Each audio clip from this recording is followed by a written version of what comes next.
Wait, I'm not ready. I wasn't Too ready yet. bad. TikTok, time to rock. Good evening, good morning, good afternoon to everyone who's watching from all over the world. And yes, Apu Packer, I'll Puff Daddy. It was a lot of files, as you'll see. Nathan sent me a bunch of video clips. I asked him for all the video clips that are relevant to everything, and he sent me a ton of them. Anyway,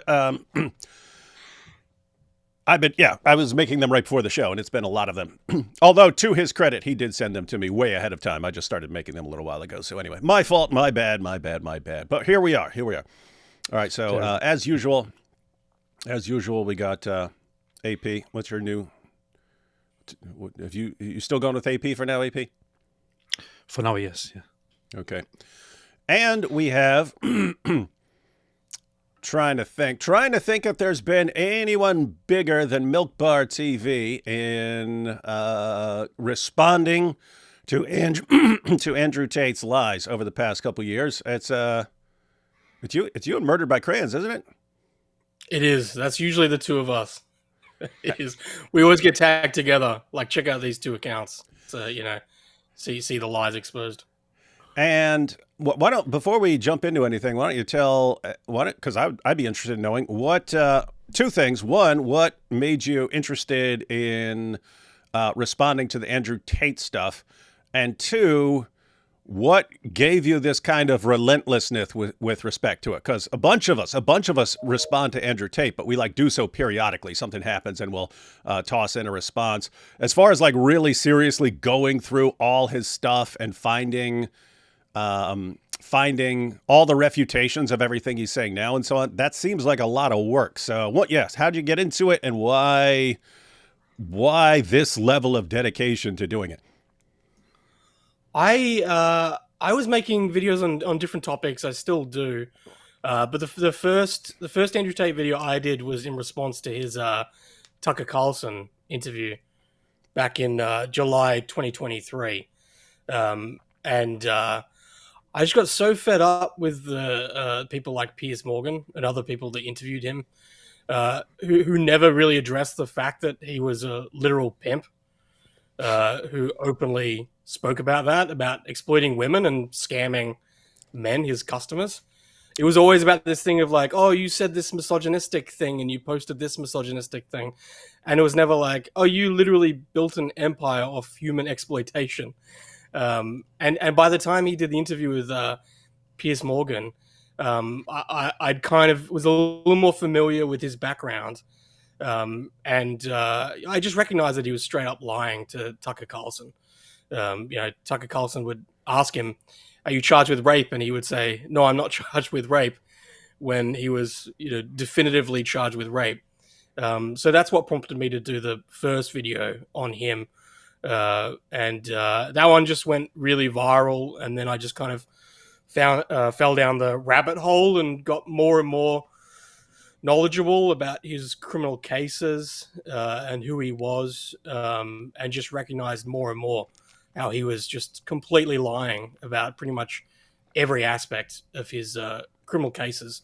And then, I'm a filmmaker. So it was this unique thing where I had this guy who just filmed countless hours self-snitching and just confessing to his crimes. So it was just this gold mine of just being able to make unlimited videos, just exposing him. And I'd continually, more videos would pop up. I'd be like, I haven't seen this one. This one's even worse, So my whole mission was I was going to cut all these, these you do these courses that are hours long. And these podcast appearances, and just cut them down into bite-sized videos where they cover each topic that exposes him. Because I thought they'd just do really well on social media, because people could then just drop them in replies to just show look, here's proof he's lying. And it worked really well. People have bookmarked them, and they drop them all the time, and they've got more and more airplay, and prominent people like Megyn Kelly and Ben Shapiro and others have played it on their shows, and it's just a rabbit hole that you fall down. The whole Andrew Tate thing, it's endlessly fascinating, because you've got this guy who's charged with human trafficking and these horrible crimes, but then you've got this whole other thing where you've got these prominent influencers and media personalities who are supporting him and propping him up. And then even lately, we've seen that it extends all the way to the Trump administration. So it's as soon as you think you've got a handle on what's going on with the Tate story, you realize it just keeps going deeper. I'm kind of a little bit surprised because I jumped into the whole Andrew Tate thing very early on, and then David did with me as well. For some reason, just hearing now that it was around the time of the Tucker Carlson interview that you jumped in and started analyzing it and exposing him is a little bit surprising to me, because you very quickly captured the essence of what kind of a scumbag this guy is, and you started immediately with Murdered with Crayons to lead the whole case against him. So you took over very quickly. Yeah, I don't know what it was like. Well, that first video, I don't know what it was. All that footage was readily available. So it's not like at that point I wasn't digging up anything new. I really was someone who was new to it, who was seeing it all for the first time. And that's why I couldn't believe that no one had played that. Like Piers Morgan hadn't aired this footage. And for some reason, that video, it kind of pierced the armor. I know I know exactly what it is. It's you basically, all this stuff is out there, but it's like scattered around. It's like scattered around, and it's on his videos, and it's always like when we would bring it up, it'd be like, okay, go to minute 23:49 of this video to pull this up. You put it all together into an easy to share package so that anyone who wants a quick refutation of some tater tot in his DM saying, no, Tate is innocent. Okay, yeah, well, boom, explain this. And it's not, oh, here's this 3-hour video, find this part of it or something like that. That's the thing, right? I've so many of his supporters will reply like, oh, this is taken out of context, and my reply is always, show me where it's taken out of context. And they always come back saying, oh, I'm not gonna bother to like do that, blah, blah, blah, But they always say like, why don't you show it in its full context?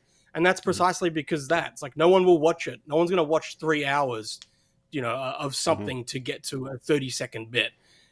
So you're right. That's why it's packaging in that way that shows it. But yeah, always whenever someone says something's taken out of context, I always say, well, show me where it is, and never in the 2 years now has anyone ever been able to show I've taken anything out of context, because I don't. Yeah, and they were just trained. They were just trained by Tate to say that, right? Because he kept going, "Oh, let's take it out of context." Oh, yeah, one little thing I said in 50 years that I've been doing this. One little thing, 50 years, and of course they take it out of context. How would you like it if someone took you out of context? And he was taken out of context. He was taken out of context. If they do this to me, imagine what they will do to you. Yeah. But it's also this thing of like where he say, I don't tell them about webcam, and you can't get them to work for you unless you fuck them and like have control over their mind. And it's like, what is the context where that's acceptable? What's the missing context of that? Somehow, oh, that was missing. Now I get it. That's fine. The sort of context you would need to make him not be saying these things would be along these lines. If you want them to listen to you, you have to bang all of them, is what a pimp would say, and I am not one, right? That would need to be the missing context, but that's not. It's never ever there. So anyway, but yeah, they've just been trained, and it's a kind of rule. If you have a band of just mindless drones who will just completely repeat any stupid, idiotic thing you say, you can use that, and that's kind of why you and Crayon Murder's really helpful. When you have, over a period of several years, assembled like an army of drones who will carry out whatever order you put out and harass anyone you point them towards and so on, you've just created an environment where you can get away with a lot of stuff, unless someone just says, you know what, I don't care how many of these guys come at me, and I don't care how many big, huge shows you go on to lie. I'm going to keep coming after you no matter what. And that's that dude's kryptonite, right? It's someone who's not going to be overwhelmed by all the trolls and all this. And that's the thing as well. That's because continually it is that NPC replies from the cult followers where it's the same thing, oh, he stopped doing this 10 years ago. There's no victims. The victims say that they support Tate. So you keep seeing those same replies over and over again, and that's partly why I then make these videos to then, instead of responding and showing like, here's court documents, here's an article where it's like, no, I got the videos just ready that I can just respond with that. And there's something about videos where that's where Crayons is easily, he's the best, where he can provide that concrete proof with, court documents and evidence and things like that. But that's why, videos, it's just, especially videos of Andrew Tate himself saying these things, it's undeniable. So it makes that impact. So were you friends already with Crayon Murders, or you guys like became friends by doing this? No, I never knew him. I didn't even know. I didn't even know about you, Ridvan, or you, David. Like, I didn't even know that there was people that had already been speaking out and exposing Tate. So it wasn't until after that video, and then Andrew Tate directly responded to me. He replied to that video saying that he would do a response video. So then he did a response video to my video, where he then claimed that my viral video was the Matrix, in fact, activating their agents because the MSN attack had failed. So they were activating their agents on the right, and he had to really lay it down like very simply to his followers, saying like, see, not everyone on the left is bad, and not everyone on the right is good. Some people on the right are bad and compromised too. So that's why you're now seeing all these people from Daily Wire and everything now coming after me, because they've been activated by the Matrix, Yeah. And it's that amazing thing where he's the most, searched man on the internet and doesn't understand how a viral video works. Yeah. He's like, they were all activated at the same time. That's why the attack's coming. To stop me from teaching young men how to get Bugattis. That's what the Matrix is obsessed with. Yeah. So then it was Crayons reached out to me, and so then we made our first. We only made a couple of videos together, but I was new to everything, so he was the one who helped me to understand what was actually going on with the criminal cases, and we did this big breakdown where pretty much we played his response to my video, and we paused every time he told a lie about the case, and then we went into it and showed the receipts of how he was lying and the actual truth of it. And this is the oh, go ahead, AP. This is the funny thing. This is the bad thing. This is what actually upsets me about all of this. You went into all of this at some point long after us. You started talking about it, and you were targeted by him. And you did it quite well. But as you also pointed out, I was talking about this long ago. David was also talking about this. So what really upsets me about this is, why didn't we get lawsuits? Like, why aren't we mentioned in the lawsuits? What is this, man? You're muted, David. David, you're muted. Matrix attack. The heck? You think that's gonna stop me, Andrew Tate? You think that Matrix attack is gonna stop me? Yo, Andrew Tate. Yeah, well, for real. Where's our lawsuits, man? Yeah, what is this, man? I want my lawsuit. You slimy human trafficker. That was a big one when we put it out about the lawsuit. That was a resounding thing. A lot of people said they had FOMO of like, why am I not included in this? Did I not go hard enough after? And I am surprised, Ridvan. I am surprised that you're not in it. Because every time Tate would say, "I'm going to sue somebody," you're like, "Oh, here I am," and you would say the thing that he said he's going to sue you for. You even did the really viral thing after he threatened the rape gang survivor with a lawsuit and made her. He said anyone who calls us rapists will be sued, and I said Andrew Tate is a rapist, and it had like millions of views and 200,000 likes on Twitter, and still I didn't get sued. There are tiny accounts that are in the lawsuit, and I'm not. What is the example? Look at the examples of my defamation, and none of them are as bad as that. All of them are pretty weak. Yeah, yours are just he said this thing, and they're like, "Oh, we're suing him for saying that we said this thing." when you did, you obviously said the same. We got you on video saying the thing. Yeah, and then Ridvan's like, Andrew Tate is a rapist. And I'm not getting sued Nothing. for that. Like, what? This is ridiculous, man. Yeah. What's a brother got to do to get sued around here, Tate? You trafficker. I think that is the interesting thing. So the premise of the lawsuit is that me and 14 other people are part of a conspiracy to defame the Tates. Oh, yeah. So that's the premise, which is absurd. Like I work completely alone, and I've done a couple of collaborations with Murder by Crayons, but even still, it's a collaboration, and then I independently edit everything and put it out. Yeah, that's why the people that they put together, it's a real random mixed bag of people. They've thrown in. They've got a lawyer representing 4 of the UK alleged victims that are in the civil case. They've got someone who's a vice director. I think that's her position at the National Center on Sexual Exploitation, and they're representing the American alleged victim, who the Tates are suing. She was just at the White House, by the way, because the White House had that organization there because of how great a job they've done at combating sexual exploitation. And then there's a whole mixed bag. There's Misfit Patriot, who's a MAGA influencer, who's only been going. He's the other one. He's the other one I was familiar with, just because I've seen him over the past several months. Yeah, he's only been going hard for the past couple of months. He's brand new to calling out Tate, and then there's a bunch of anonymous accounts, and there's me and Gadget and Murder by Crayons, who was anonymous as well. So it is interesting. That's where I think they've had to have this premise that it's a conspiracy, because they want to bundle all of us together. But I think there's a select few that are our primary targets that they're going after.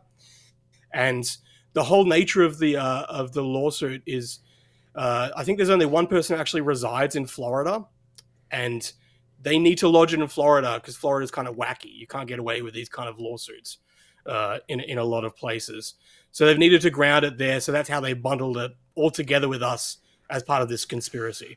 So, but yeah, you look at it; it's random. It's like, why are there anonymous accounts with next to no followers that are part of this? Yeah, and so why am I not part of it? And why are you not? Yeah, why are you not part of it? Yeah. So you're saying, I've got the lawsuit, but it's like 14 or 15 people on there. You're saying that there are people on there who are from like 3 different continents. Some of them known, some of them completely unknown. And that, like, the theory is that you guys are conspiring against him? Yeah, that's the theory. And I think probably most of those people have found the Matrix. Never even spoken to the other people. We have located the Matrix, everyone. We're bringing down the entire Matrix in one fell swoop. That's the other funny thing is that of course there is no conspiracy. From time to time, some of us have bounced off some information together, because so there is a conspiracy.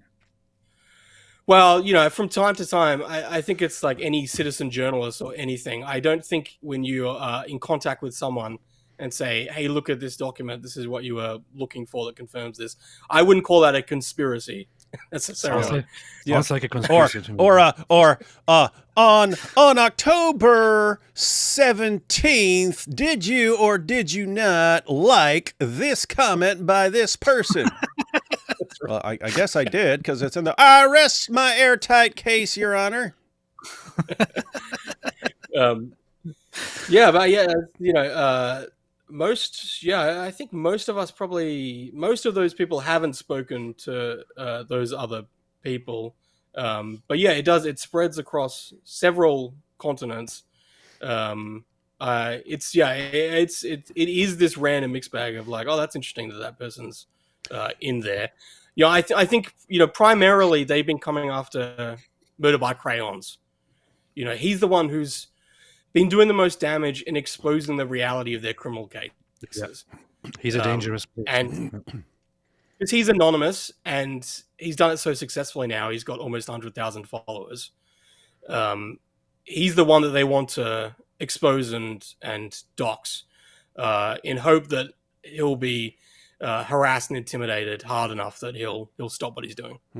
Yeah, because as far as the different the different kinds of dangers different people are to the Tate Empire, some of the victims,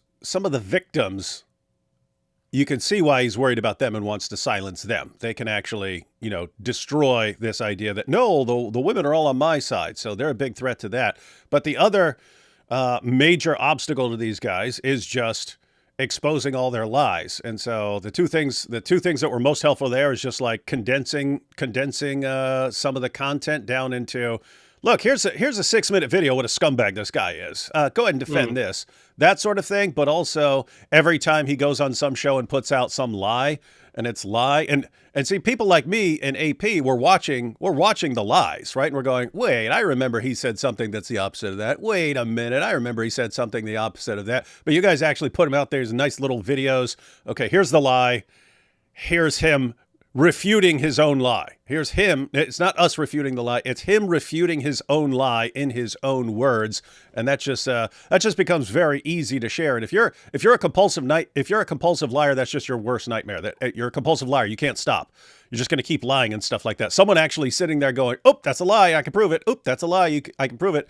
It's you don't even know how to communicate anymore. You don't even know how to open your mouth. That is the thing. It's, he has his go-to lies where he spins the narrative, and I believe he coordinates with Tristan and these other influencers, and so they push out this propaganda.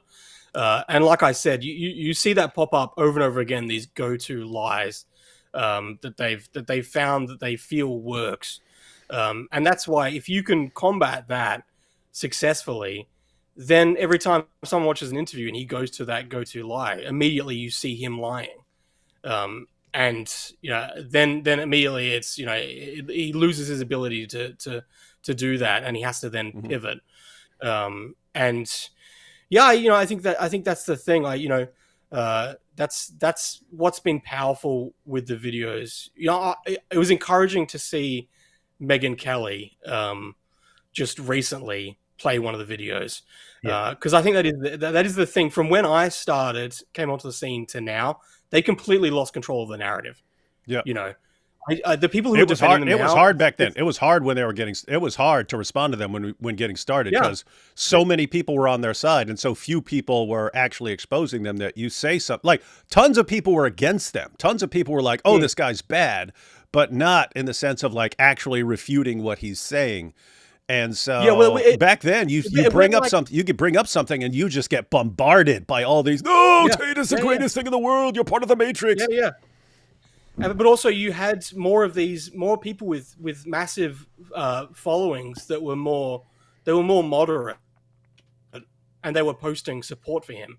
Whereas you don't have that now. The people with big followings that are still supporting them, they're scumbags at this point. They're people who are firmly in their camp, and either it's because they're scumbags or somehow they're involved personally or professionally, like Patrick Bet-David. Yeah, and it's been interesting to see that evolution from people defending Tate, saying, "Oh, okay, he did some stuff in his past, but I feel like he's a good influence to young men and he's speaking out against the right people," to saying, "Okay, do you know what? I think he might be a bad dude, but I think he's probably innocent about what he's been charged with," to now people being like, "No, I think he's a scumbag, and I think he's guilty." But that's why it was good seeing Megyn Kelly. She played one of my clips, and it was a compilation where he's speaking about just beating women, and she said, "I don't care if he's innocent or guilty. I think he's human excrement." And I think that's the right position to take. I think that is the right position of. You don't need a court to tell you whether this guy is a good guy or not. You can see it with your own eyes. It's very, very clear. And if you can't, then that says something about you. Yeah, and it seems like what happens in that what you guys have been doing in that where someone like Megyn Kelly comes in really helpful. Is if you have a guy who is a compulsive liar and he'll lie, and then he has tons and tons of fans who will act as a megaphone for those lies. So he tells a lie and they all just spread it. And the idea is, well, we can spread our lies faster than you can ever correct them. As long as it's one or two people just exposing the lies and not getting much attention, the guy with the tons of drone followers is going to win that one. He'll just be able to drown out everything.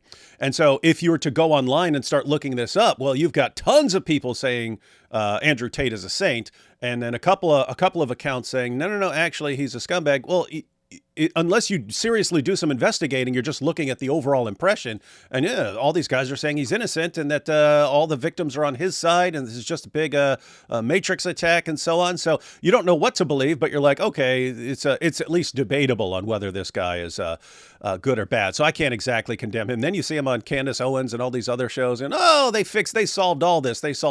It's like, unless you're really, really, really going through clips and so on, you'd get the impression, this guy's been exonerated. Tucker, Megan, they all think this guy's a really, really wonderful guy. So obviously, since I trust them, but it's like it takes longer, especially if it's just a couple of you guys working and going through the clips and stuff. It takes longer to expose the lies when you're up against that. But it's like things reach a certain threshold where the lie no longer works. It's like the lie works because there's not enough people exposing it. All of a sudden it reaches a certain critical mass, and now you can't tell the lie without there being someone there who refutes it and says, wrong, here's the video, boom, in your face. Yeah, honestly, that saying a lie gets halfway around the truth, halfway around the planet. Well, yeah, before the truth can put its pants on. Mm-hmm. It's been digging into the Tates for the past couple of years that I've truly understand what that actually means, and how very real that is. And I think that is Andrew Tate's genius, if he has one. I think Andrew Tate is a complete moron. We can prove that. Have to be. We're about to prove that. You'd have to be to confess to your crimes for years. But at the same time, I think his genius comes in that ability to play the media and to create PR spin. I think that's what he's very, very good at. And that's how he became prominent, through TikTok and understanding how to manipulate these mediums. And so that's what he does very, very well. He can anticipate a story is coming. He knows it's coming because he has inside information, because he is the story. And so what he does is, when he realizes that new charges are about to drop or a new revelation is about to come, he'll quickly get ahead of that, and then he'll spin it to his advantage. Mm-hmm. So he'll somehow just, tweak it a little bit, or he'll blatantly lie. Either way, it doesn't matter. And then he'll push that out there. And like you said, he has this kind of massive network of influencers and like propaganda satellites that are able to just amplify that. And that gets out ahead of what the actual story is. And so that's why he's then able to spin it. With the UK criminal charges that dropped, which he's now going to be extradited for, he saw that coming. And so what he did was he conflated these new criminal charges with the civil case that he has in the UK with these 4 alleged victims. And so he then bundled them together and say, these are old charges, that's to do with this. But the truth was, no, these are completely new charges, new alleged victims. And this is very serious and a very big problem for him. But by conflating it, he then downplayed it and said, we've already covered this, blah, blah, they're just dragging up all these old new things because the things they've tried to be doing with me hasn't been effective. And it worked. It worked so well that even mainstream media like BBC reports that as the truth. He's brilliant at that. He does that over and over again. Yeah, and I can break down for everyone out there, because it's something everyone needs to become aware of, how something like this happens. So little Tate is born, and his dad was actually diagnosed with narcissistic personality disorder. That has a genetic component that's connected to various Put it this way: if you have a personality disorder, you have a kid. That kid is significantly more likely to have a personality disorder. And so you look at Andrew and Tristan.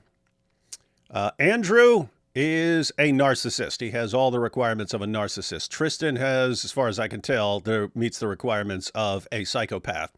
Antisocial.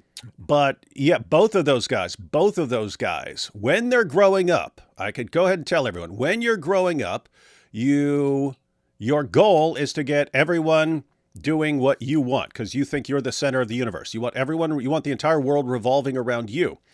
And the key feature of a manipulator, everyone, is that the goal of a manipulator is just, here's what I want in life. The best way to get what I want in life is to make other people do it for me. That's what a manipulator does. And he gets everyone else to do the stuff and give it to him and do what he wants. And then that's how you get everything. You want lots of money? Great. Get other people to do it for you, to work for you and to give it to you and stuff like that. That's how you go about things.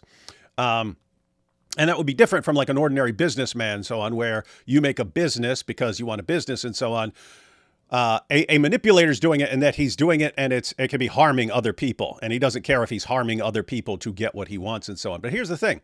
I guarantee you, as little Andrew Tate was messing around the schoolyard and stuff, he's constantly learning. Everything is trial and error. Let me try this. Oh, that didn't work. Try something else. Oh, let me try this. Oh, this worked. Huh. This, and he's making a mental checklist of everything that works in getting other people to do what you want. And that continues all through school, so that by the time he finishes school or whatever, he's pretty good at getting some other people to do what he wants. Eventually, he wants his girlfriends in different parts of the world to do cam work for him. He can use the skills that he developed as he was growing up to get these girls to do what he wants and do his webcam stuff. Then he uses those same skills to pretend to be the cam girls and messaging these dudes and, hey, send me lots of money. Ooh, I'm a cute cam girl. I'm a cute cam girl. It's actually Andrew Tate sending those messages. So he manipulates these guys into mortgaging their houses and stuff like that to send money to what he thinks is a cam girl, but it's actually Andrew Tate. So Andrew Tate's telling guys, oh, I love you so much. Oh, I love your balls, all this stuff. And it's actually Andrew Tate. The guy thinks it's a pretty girl talking to him. So anyway, he learns to manipulate these guys. And then, oh, hey, there's actually a huge community out there, and I can give them my secrets and have them all sending me piles of money and stuff. So then he does that. And then once he finds out that what he's been doing is illegal, because he's a moron when it comes to the law and so on, once he finds out that his stuff is illegal and he's going to be investigated, then, I can transform myself into a self-help guru. What do all these young men out there want to hear? Okay, let me tell them all that. And then, wow, he's telling me exactly what I needed to hear. Yeah, he's a professional manipulator who knows how to tell you exactly what you want to hear. Yeah. And that's what he does. And so here we are. But here's the thing. Nathan, me and AP have talked about this in the past, but I pointed it out that as manipulators are manipulating their followers are conditioning them in return as far as here's what you can get away with. Here's what you can get away with. Like if you find, because again, you're always, here's what I tried and it works, or here's what I tried and it doesn't work. They're letting you know what works. And so they're programming you because now you're programmed, this is what works. Well, guess what? What works with your little group isn't necessarily what would work with people who aren't in your group. So you're just focused on you're in basically a bubble of your followers and they're telling you what works. And, oh, I can just lie all day long to these guys. They're stupid. They're stupid. They're stupid. They're stupid. They're stupid. And then all of a sudden outsiders looking and going, whoa, you guys are falling for that? What are you, stupid? But you've been conditioned for so long because this goes back to when you were a little kid. You don't know any other way of doing things at this point. And it's just so you just keep trying the same things over and over and over again, even if they're not working anymore. Yeah. You just kind of dial them up more and more. I have to try harder. I have to do this more. I have to lie more. And then, of course, the lawsuits. But that's all part of like just silencing critics and so on. It's something he's learned over time. You silence your critics by threatening and intimidating them. So he learned that as growing up as well. And now he's using that. So he's using the same bundle of tricks that he probably learned when he was like 8 or 9 and just, fine-tuned over the years. But that's how we get down to Andrew Tate. But you're absolutely right. Because I think that thing that next step after him becoming this kind of guru was then trying to become a mainstream influence, and that's why you saw that pivot as he went on to Piers Morgan, and then even with Candace Owens, him trying to depict himself as, hey, I'm just like Jay-Z. You know, you'd be like me if you grew up, you know, I'm in the Batman. community flats in Luton. You know, I'm no different, but I'm reformed now. You know, look at me. I'm a good influence. I'm a good Muslim man who's now, you know, God-fearing, and you know, I'm a good force in the world. And yeah, okay, I used to have this webcam business like 40 years ago, but you know, that's completely in my past. And that's why you've seen that fragmentation. And you're completely right, because what works for his followers is that idea, that top G swag, like, look at me banging all these hot chicks. I've got, you know, I got my Bugatti, and it's that thing that he feeds into like his incel audience, for them to feel good about being complete fucking losers. They can then blame women and blame society. But at the same time, he's trying to go legitimate. And so those two things don't actually, they're not really compatible. So that's why you've seen him fail now with these criminal cases and charges come. That now he had to try and straddle both things. And that's why you see his Twitter become very schizophrenic, because he's trying to be legitimate, but then he'll post this really incel type shit, because that's actually what gets engagement. People don't actually want a legitimate reformed Andrew Tate, because it's bullshit for one. It's boring. But also it's you know, he is a compulsive liar and he's a chameleon. But underneath that all, there is an Andrew Tate that is there who does believe things, and those things are that women are his property and subservient to him, and that he is power hungry, and will use anything to his advantage, and that he does despise weakness. And yeah, that's the fascinating thing, is that, you know, you saw the Trump administration get involved in the Romanian prosecution to lift the restrictions, and he couldn't last like 2 weeks without allegedly choking and sexually assaulting a woman. You know, he's meant to be there. He's there because the Trump administration have pretty much pulled strings, and yet he cannot suppress his sadism He enough can't to control just. himself. He depends on it just as well. He can't control himself. And that's where like that legitimate idea that Tate was attempting to get to, I think that's also a prison for him, because there's no way that he can live a conventional life where, you know, even as according to Bree Stern, that girl says in her lawsuit, she says like he cannot get off sexually without degrading women. Yeah, you know, and so that's the thing. It's like that will inevitably always come out. And I have to, you know, you have to wonder, like, what kind of man? Because again, this is his ex saying this, that she didn't think he could really get aroused unless he was abusing and degrading women. And you wonder why. What's going on in that head of his? And what, you know, my theory is that since he was a fighter, he was probably in these, you know, in the ring with these sweaty dudes, and he's getting aroused in the ring fighting these sweaty dudes. And then he gets, and there's just a woman sitting there, and he has to like picture that she's a guy and he's fighting her, right? And, oh, I'm fighting her. It's one of these sweaty guys. It's one of these guys I was fighting with. And that gets him aroused, and that allows him to, to carry on his sexual activities and so on. So that's my theory, Andrew Tate. Put it in a lawsuit. You giant trafficker. You see that from early on. He's kind of opened the window into what his childhood was like and what his father drilled into him when it comes to the attitude towards women. Not in the way that... Yeah. Well, who knows?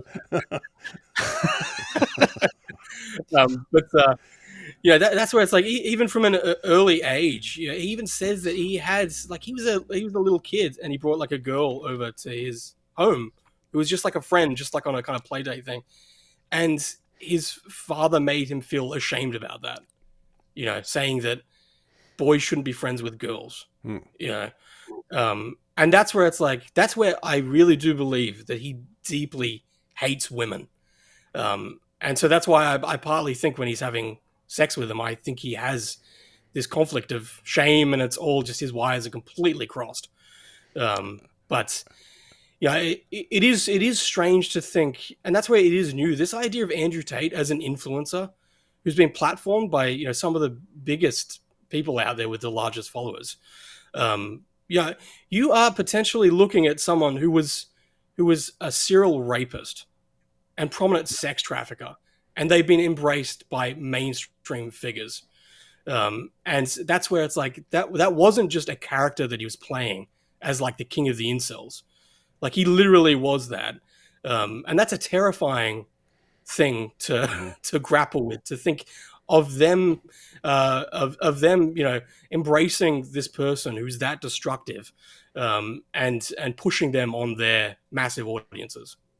And in fact, if Andrew Tate actually did ever want to change his reputation for people like us who are actually familiar with what he did, and we're not just going to mindlessly go along with any idiotic explanation he comes up with.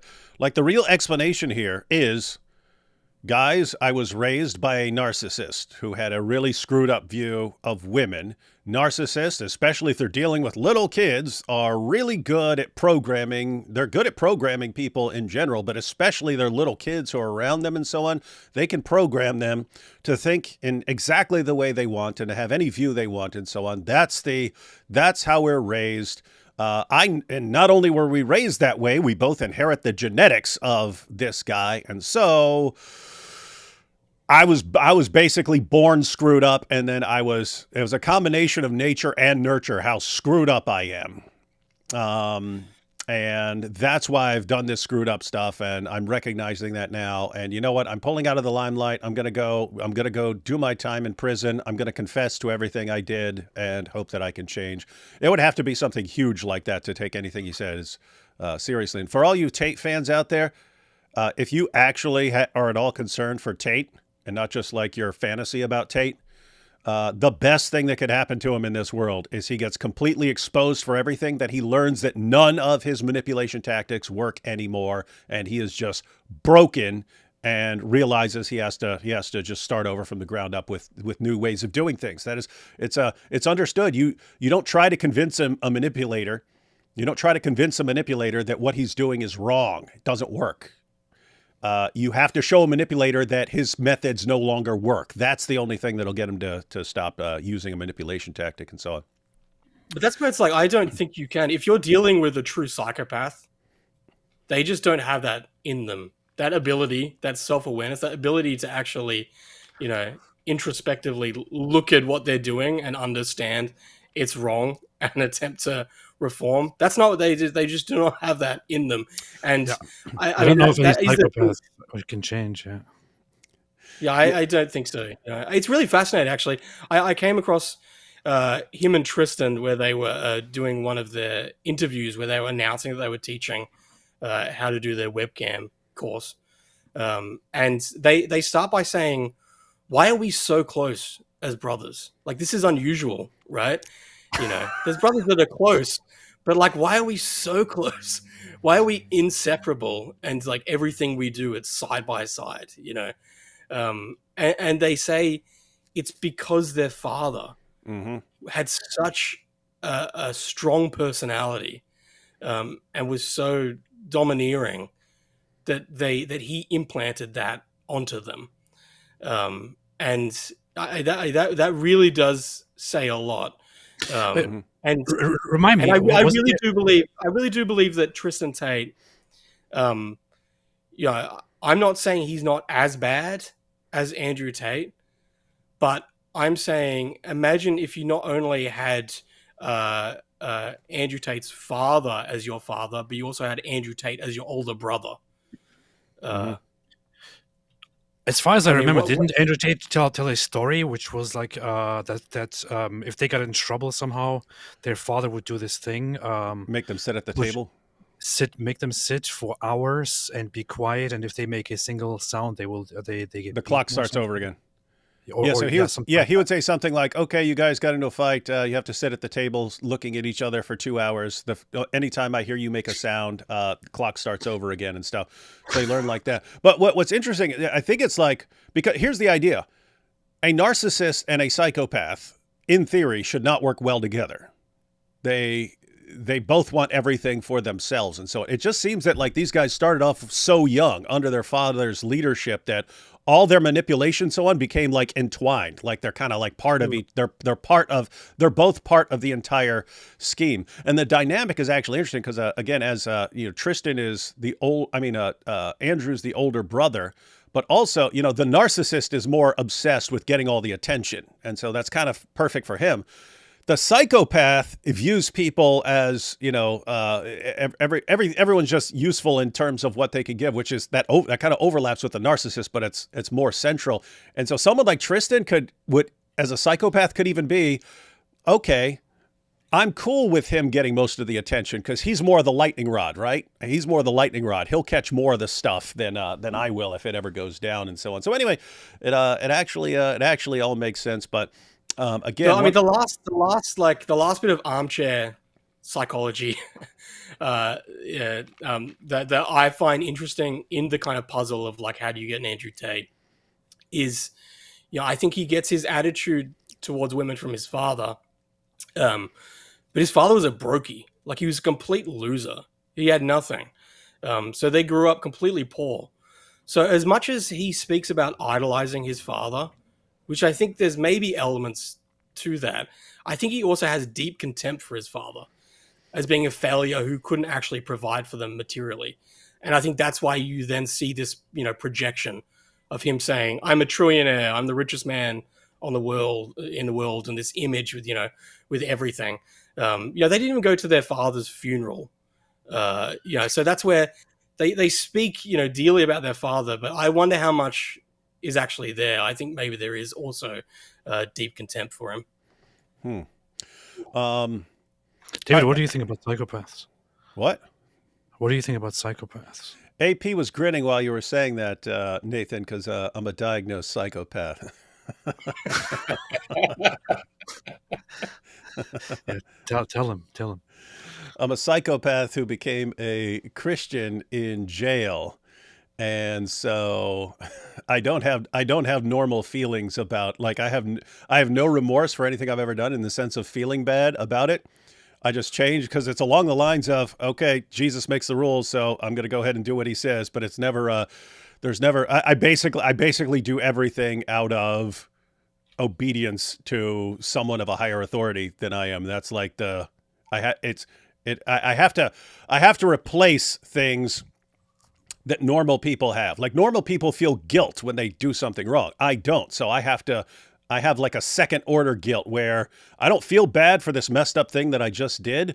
So I have to recognize that because I don't feel bad about this, I'm defective. I'm screwed up. And it's not that I have, because basically if you're a psychopath and you're growing up, you think that you have some extra ability that other people don't have. You've got this ability to be beyond all this stuff. And so you're like Superman.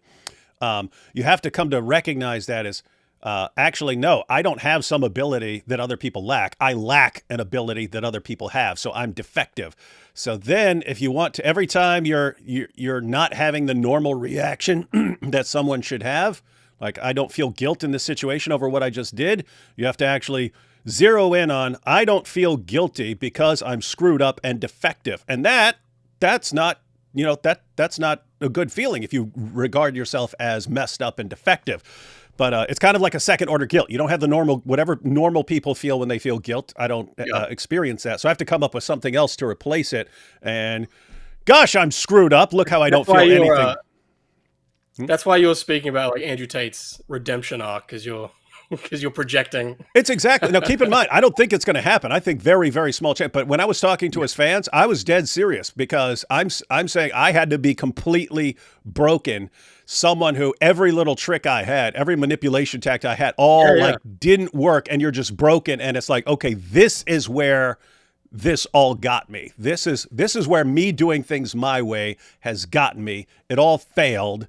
And what do I do now? What do I do now to change this whole thing? That's what I'm saying. As long as there is hope of your system of doing things, your bag of tricks working, you're going to keep doing that. You're just going to keep dialing up more and more. Oh, more lawsuits, more this, more that, more harassing people, more insulting people, more lies. You're just going to keep doing that until like it has all failed. Everyone, you've been completely exposed, and you're just sitting in a jail cell going, It didn't work. None of it worked, and that is like No, that is yeah, I know, that's his only even hope of redemption. So anyone who actually is concerned at all about those guys, I'm talking to you as fans, because most of the rest of it, most people are like, let this guy rot in prison. If he is actually your hero and you have any concern, you should want him to be absolutely broken by all this. This is the only way he comes out of this a changed person at all in any way. Yeah, and that's why yeah, prison is the best thing for him and the world. You know, in that sense of it shouldn't take a guilty verdict to be able to prove who he is. I think for most completely normal people, they can already see what's out there and determine without a doubt who he is. But that's why just that concrete proof, like, look, here he is guilty. It's all being weighed up. There you go.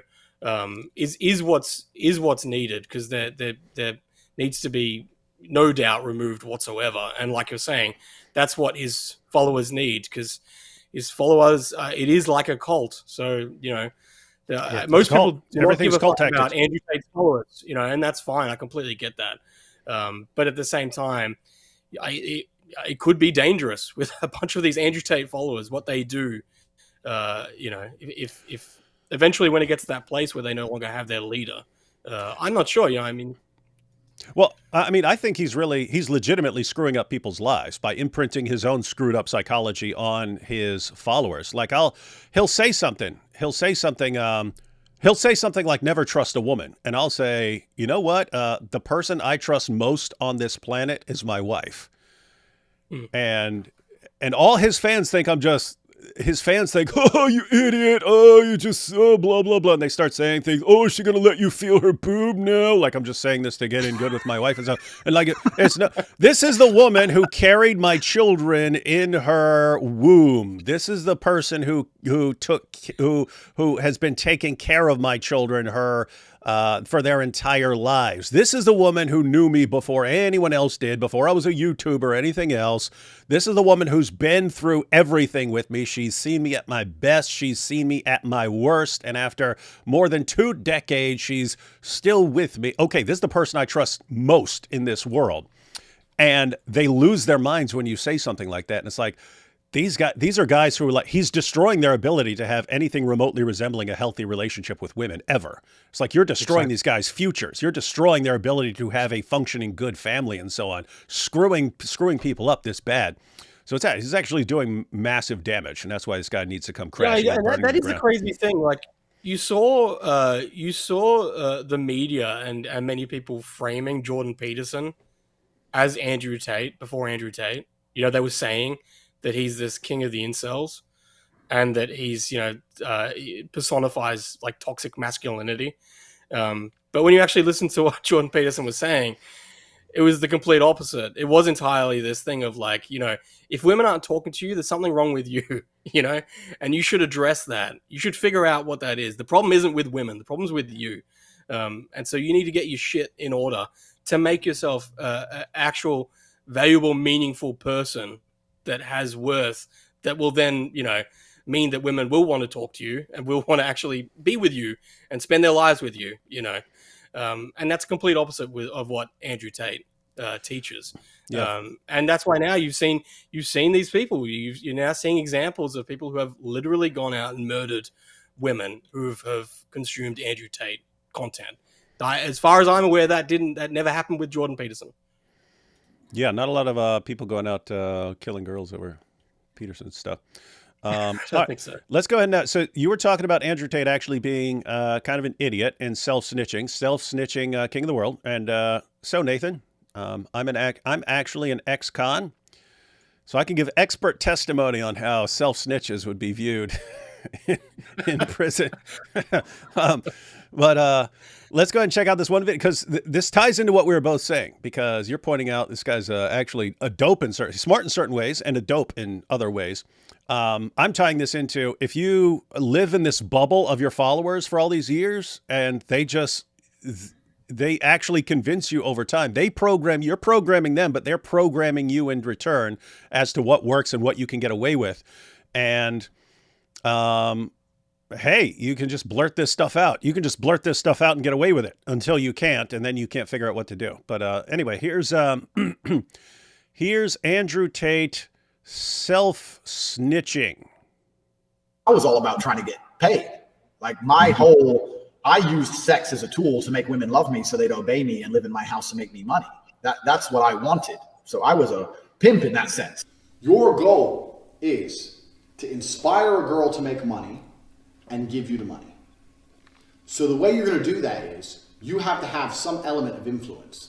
In the pimp game, you need to learn how to control her and retain her. You need to make her do as you say, and you have to keep her. Yeah. You have to keep her regardless, in spite of the fact that you cheat, you're busy, you take all her money, you make her do something she doesn't want to do, and she still has to stay with you.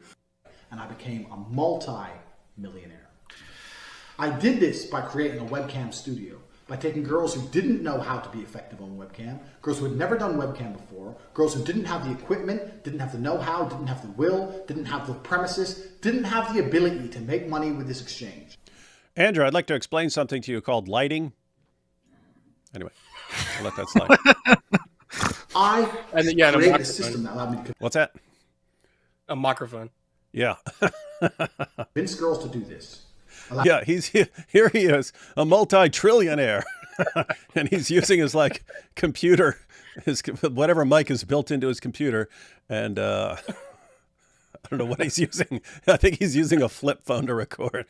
To retain 100% control of their income. I know how to make sure the girl can't run away, because once you teach a girl how to do this, she has the ability to make unlimited money from home. Why would she still give it to you? Why would she just run off and keep it all for herself? Her believing she needs you. And this is extremely important. Because at the beginning, she will need you.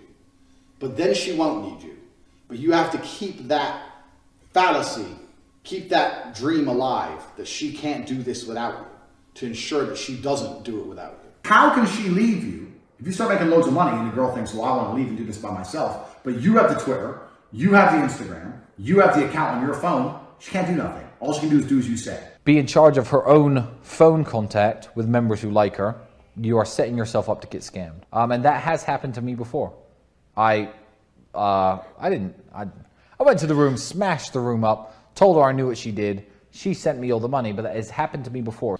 If you're not fucking the girl, she is fucking someone else. And that other person she's fucking is going to have the control over her mind, as opposed to you. If she has a really strong social circle and she really insists on seeing them, they're going to have a big influence over her. And it is in your best interest to get her away from that social circle. All these things tie into isolating her and getting her away from the outside influences. Every outside influence is trending. All of them. How many of them worked for us and didn't sleep with one of us? One. Is there one? Who's that one? The girl from Lithuania. She sucked your dick. Yeah, she escaped, I guess. I have to fuck her so she obeys me.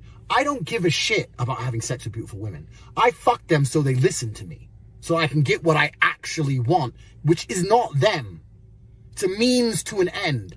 Every single Bond girl was... Means to an end. Means to an end. Women are means to an end. Exploited. That's exactly what I do. When I watch a Bond film and I see him basically pimp a bitch, to me that speaks to my heart. I've been there. I've done that. I'd have sex with women to get their money. Yeah. I didn't want to have sex with them. I was trying to get the money. How do I use these women to make money? Jesus.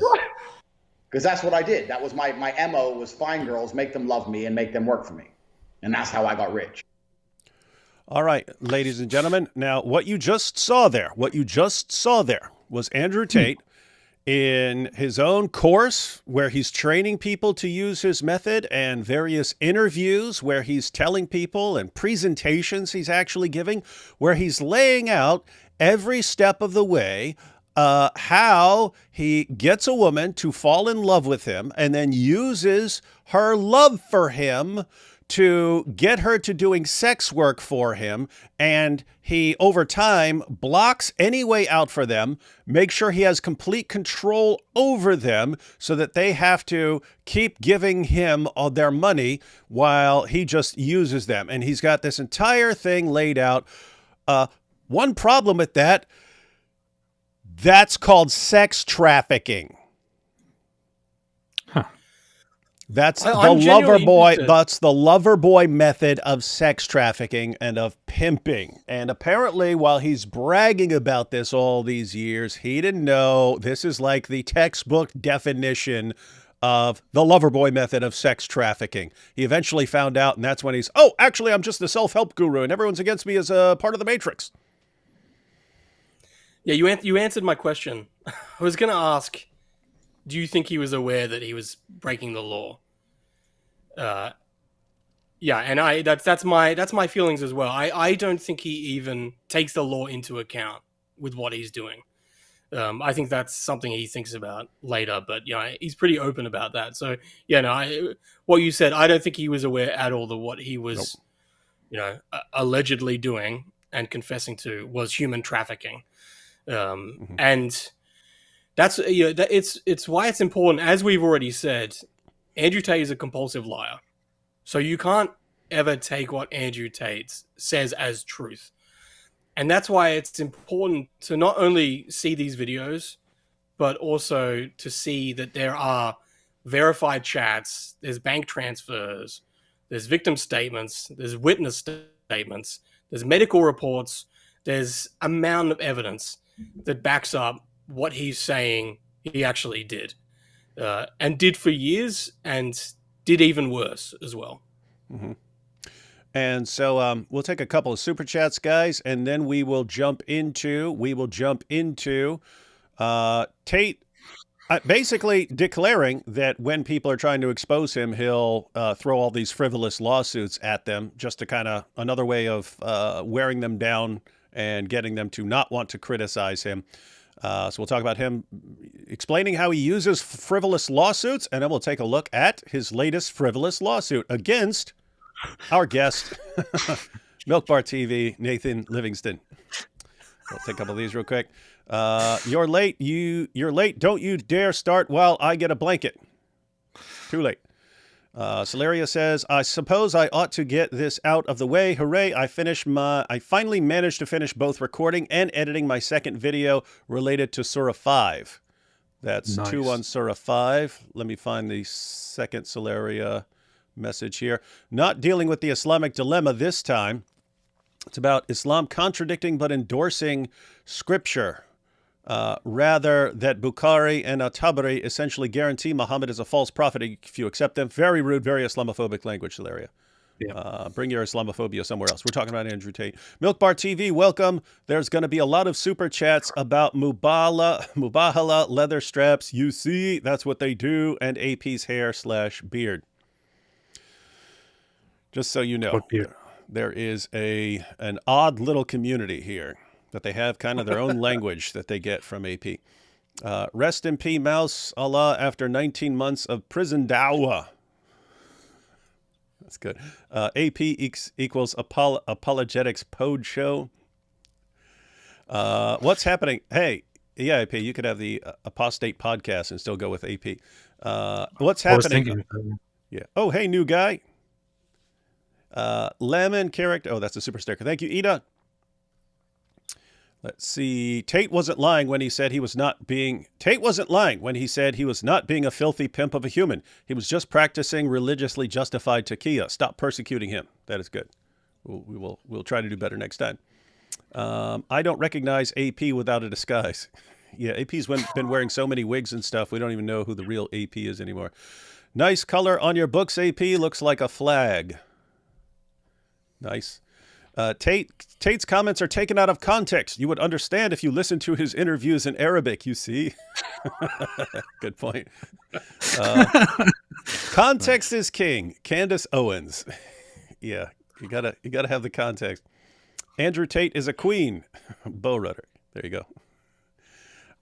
Yep, you can go ahead. Hey, Tate, there's another one for your to-sue list. Andrew Tate is a queen. But in actuality, I'm not a queen. I've never been officially designated the queen of any country. Andrew Tater, I'm calling you out. Where's my lawsuit, Tate? I've challenged you to Mubahala and a Muwingala. See, we knew Mubahala would come up. Bring the good, Dr. Wood. That's what we do. Do you think Tate has visited the men of Al-Zut? It's possible. Since Al-Zut may come up, Nathan, I'll just go ahead and tell you what that is. There's this weird hadith. We don't know what it means, but there's this weird hadith that's about Muhammad.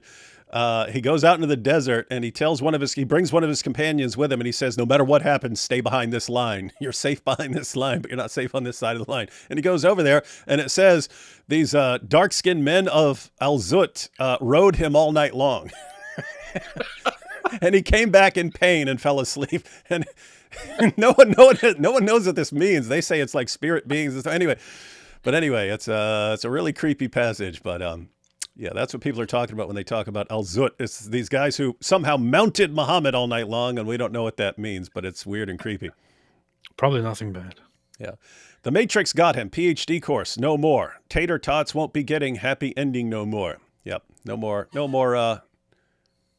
PhD course. Context is king. Polonius from Hamlet. Yep, context is king. We have, hello, fellow image bearers of God. Hello, apostate of Allah. She's an ex-Muslim. Boys, you are savage, unapologetic, and absolutely spot on. Love it, our beautiful guys. That's what we do.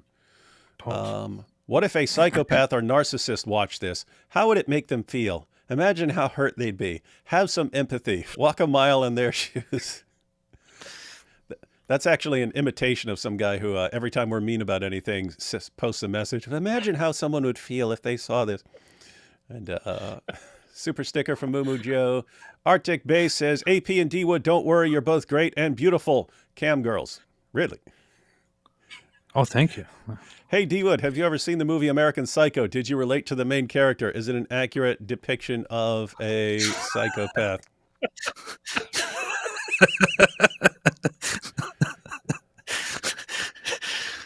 Good question. Yes, and yes, and yes, just so you know.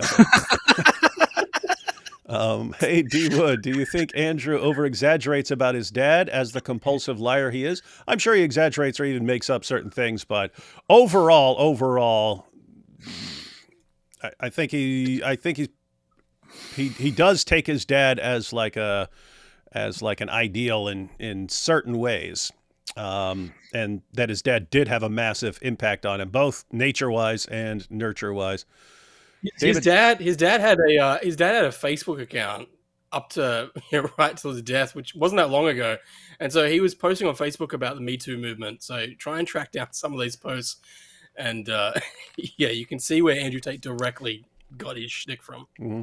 Yeah, and it's funny because eventually, because his dad had an account on Twitter too, which even long after his death was still on Twitter. And I remember finding some of his tweets, and it's like, oh, these are the exact same things Andrew uses as like his taglines and stuff like that. He just got all this stuff from his dad. Yeah. David trusting his wife is gay. It is very straight to catfish men. That's true. In order for sanctification to begin, one must empty oneself out and acknowledge one's carnality leads one to error and suffering. One must be humbled before one can even reach the starting line. That's what, yeah, guys, I'm completely serious about things are almost completely hopeless for that guy. Almost. And I say almost just because there is a scenario where he will at least have a chance, but that involves him being absolutely just broken and crushed. D-Wood, if your wife kept it a secret from you for over 20 years that she is a wingette, would you remain with her? No, that would be just cause for divorce. Those are followers of my arch rival and nemesis. And yet there are so many young guys who hang on to their every word. It's absolutely insane. Yeah, absolutely insane and dangerous. And it's actually screwing up these young guys. If you're 14, 15, 16, being fed a steady diet of Tate's insane views, all of a sudden you get to your 20s when, that's when you might be wanting to get married and stuff. And your ability to have a normal, healthy relationship with a woman has already been destroyed. Now, here's what sucks. There are women in this world who are attracted to abusive guys. And so you become an abusive guy and you get some of these women who, because their fathers were that way or something like that, they think that's what a real man is and stuff. That's part of Tate's test. He's looking for these girls. You're looking for these girls that you control through abuse and so on. You get that mentality. Guess what? You can find girls like that. It's just you're always going to have endless screwed up relationships, and things are bad for them and bad for you. And Tate's pushing young guys into becoming that. and it sucks. Oh, wait, hang on. Better human being, Tate or Winger? Tate. And here I thought this was a Christian channel, and all they talk about is Bugattis and golden showers. You don't know about the golden showers. We had Muhammad Hijab in here one day, and he just started sending us endless messages about golden showers, and we're like, what is this dude into? This is some creepy, creepy stuff. I hear you say words, but what color is your Bugatti? That's a good point. None of us have Bugattis here. Mikey No More made a 3-hour-long video on Nick Fuentes. Nick Fuentes. Who? Mikey No More? Mikey No More. You heard of that guy? I think I've seen that before, but I can't picture anyone, so I don't think I've ever watched anything. Doesn't ring anything. We might want to check it out. Do you identify with Anton Chigurh from the movie No Country for Old Men? Yeah, not gonna just ask me any endless questions. No, that guy was in a different. That guy was in a different category. He's like extreme. Like, let me put it this way. He's what you'd call like low functioning psychopath. He couldn't blend in if he wanted to. He's so messed up that he has to kind of be a loner. If you're around him, he's going to stand out as really, really screwed up. So you got your high-functioning psychopaths and narcissists, your low-functioning psychopaths and narcissists. Anyway, let's see. And finally here, to be fair, with those forehead genetics, I wouldn't have gone to Daddy's funeral either. What's wrong with you? What's wrong with you people constantly attacking the man and his relationship with his own father? No, Andrew, I am your father. All right, we ready to check out another video clip here? Another? We didn't even check out one. Frivolous love. Yeah, we did. We saw him self-snitching. Oh, yeah, I didn't get to comment much on self-snitching, but guys, I spent years in prison. I never saw anyone that's even like 10% of that guy's self-snitching. No one. He's in a completely different category of self-snitching. See, I was locked up before, like, people are posting on social media and stuff. Now the most common form of self-snitching is someone brags about something on social media and stuff like this. But you're regarded as an idiot. If you do that once, oh, I got away with robbing a store or something like that, you're regarded as a complete idiot if you do that. When I was locked up, it would be like you told someone about what you did, and this person goes and turns you in or something like that. Like you told something. There's always, of course, police, while questioning you, can get you to admit what you did and so on. But it's viewed, if you didn't say, lawyer, I ain't saying anything, you're kind of regarded as, somewhat stupid, but it's understandable because lots of people fall for that sort of thing. And then you got the people who did something, they tell someone else about it, and then they get busted for it. It's like, why did you tell someone? You didn't have to tell anyone, you idiot. You wanted to brag about what you did to someone and they turned you in. Or what frequently happens is you can tell your buddy. You can tell your buddy what you did. My buddy, he's not going to tell me. My buddy's cool. He's not going to run in. Then your buddy gets arrested for something. And your buddy's like, okay, so you're giving me 5 years? What if I gave you some information about another crime, huh? Would you let me slide? Give me a suspended sentence or something like that? And they're like, yeah, sure. He's like, let me tell you what he did. And, yep, that's how the self-snitching works. Keep in mind, anyone who's doing any kind of this stuff is viewed as, man, you're stupid. You wouldn't have got caught if you weren't so stupid. If you didn't keep running your mouth, you wouldn't have got caught. How stupid are you? And then you get to Andrew Tate. No one would have had any clue that what this dude was doing if he hadn't. I mean, he literally made a course. That's like me robbing a store and then making a course on how to rob a store. And I'm using me robbing a store and all these stores I robbed as examples to show you that my method of robbing stores is really effective and how you should use the exact same method of robbing stores. And I just have my entire course out there training people to rob stores and so on.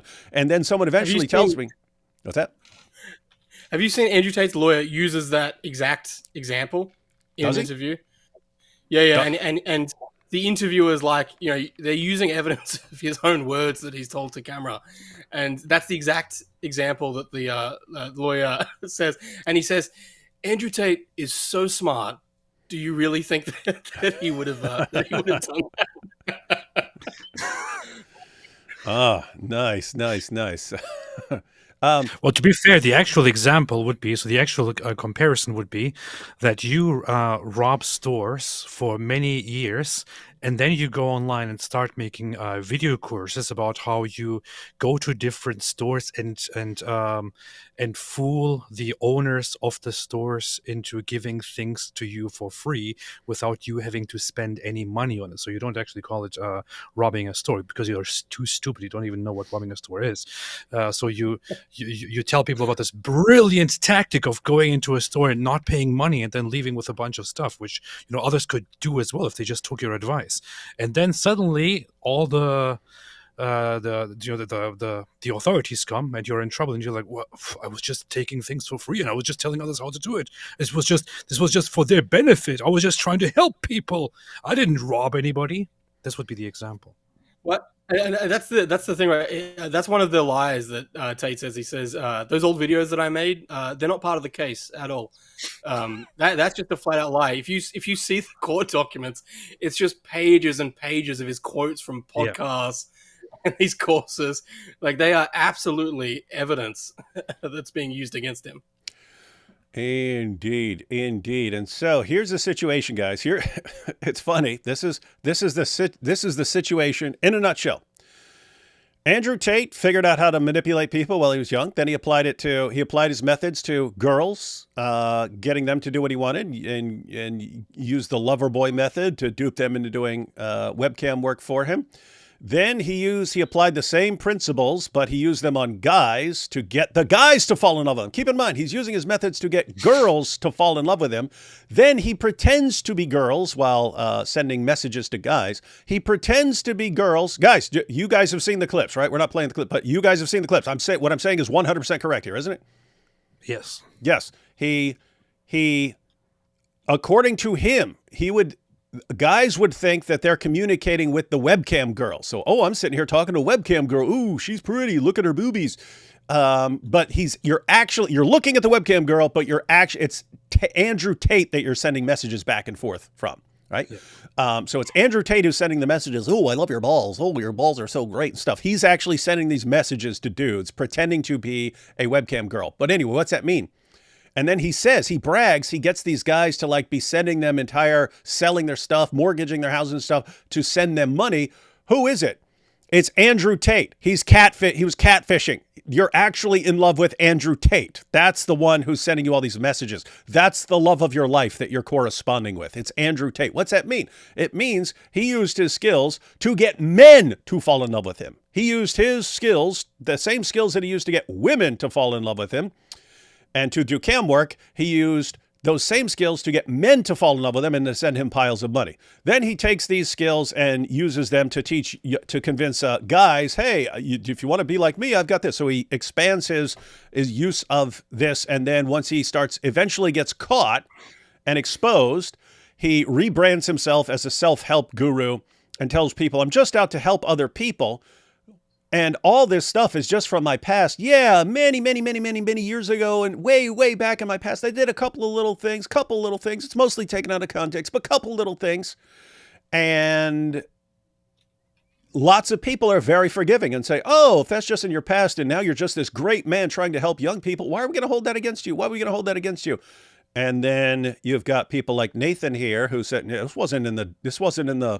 wasn't 10 years ago. This was 2 years ago and stuff like that as of when he's telling these lies. And he gets exposed. So what do you do? Well, it turns out he has a method of dealing with that problem as well. People are exposing you because you're a liar. Now, the obvious takeaway should be maybe stop lying so much and it wouldn't be so easy to expose your lies. The thing is also he's so addicted to lying that sometimes, in order to cover up what he actually did, he makes up these completely unnecessary lies. Like, why would you do that? He sits down with Candace Owens, for example, and he explains to her how yes, he did run a webcam business many years ago, and he says, yeah, and the women were sitting there in front of a camera and fully clothed. Fully clothed.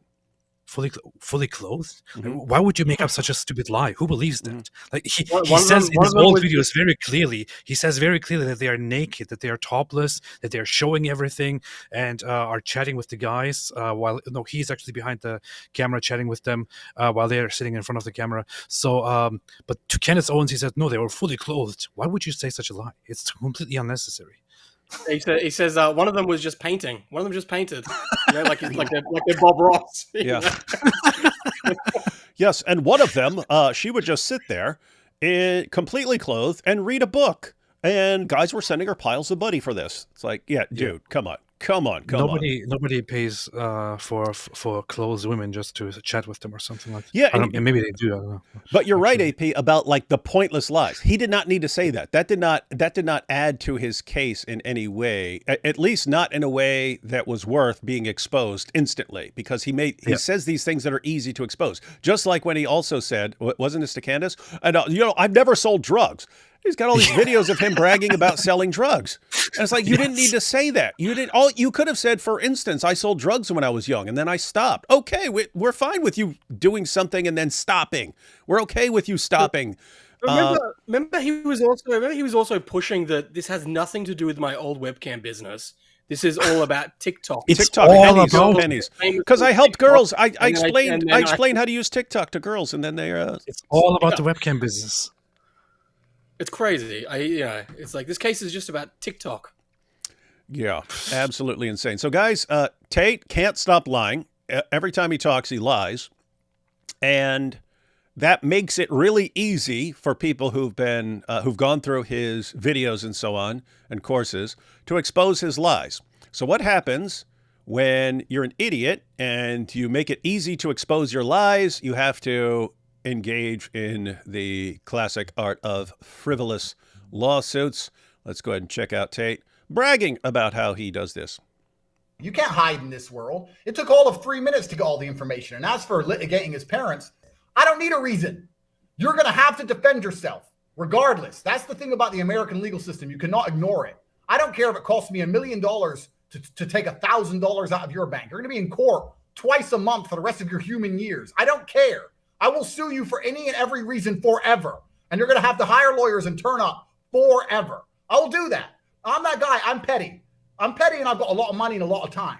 So it's not even about guilty. It's not about why. It's just about because I can. It's one of many, many things I was going to do. Talking about self-snitching here. You have any idea how effective this would be for something that actually goes to trial, and you just start off by playing this for the jury? That's it. This is Exhibit A. This is Exhibit A. This guy's such an idiot, man. Yeah. So the question is, it's a big question. There's a lawsuit here. Is it frivolous or not? Is this the sort of guy who would, we want to know, is this the sort of guy who would file all these frivolous lawsuits? We don't know. Oh, wait, he's admitting it. Okay, he basically brags about it. Okay, he brags about it online. Okay, all right. Next. That's how it works, but here he is. Buy the property next to. This is your genius, Tate fans. This is your genius. So he says all these things, then all these things get exposed as lies because he's stupid, and then you say, okay, well, how's he going to stop people from spreading from spreading the truth in response to his lies? Well, he'll take them down with endless frivolous lawsuits. He says, I'll spend $1 million to make you spend $1,000. That's how I am. I'm petty. And he's bragging about it, which would basically ruin any frivolous lawsuit that actually gets to the level of court. He'd be completely crushed by just playing this clip. I am the smartest man in the world. This is your genius that you're taking all your life advice from. His father's Airbnb and list it for free. I will bankrupt you. You don't understand the levels I will go to. I'm that guy. And he felt it because people turned up at his door. Once I had his address, I started putting, I didn't want to get banned from Twitter. Obviously, it happened in the end anyway. Yeah. But at first I put his street name, then I put his house number.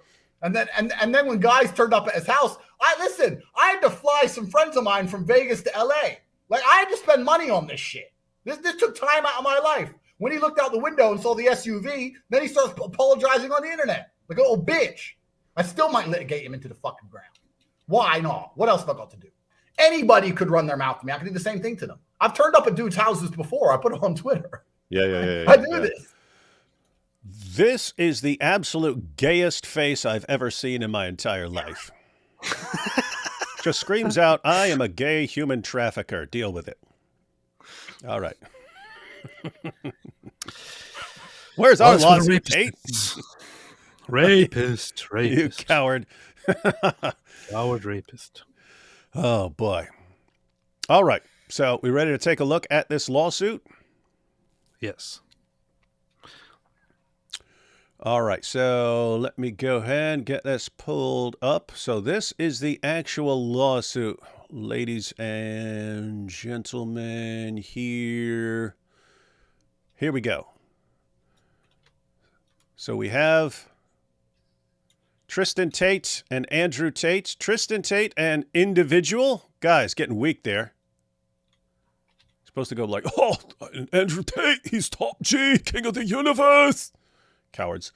Versus John Doe, a.k.a. Cran Murders.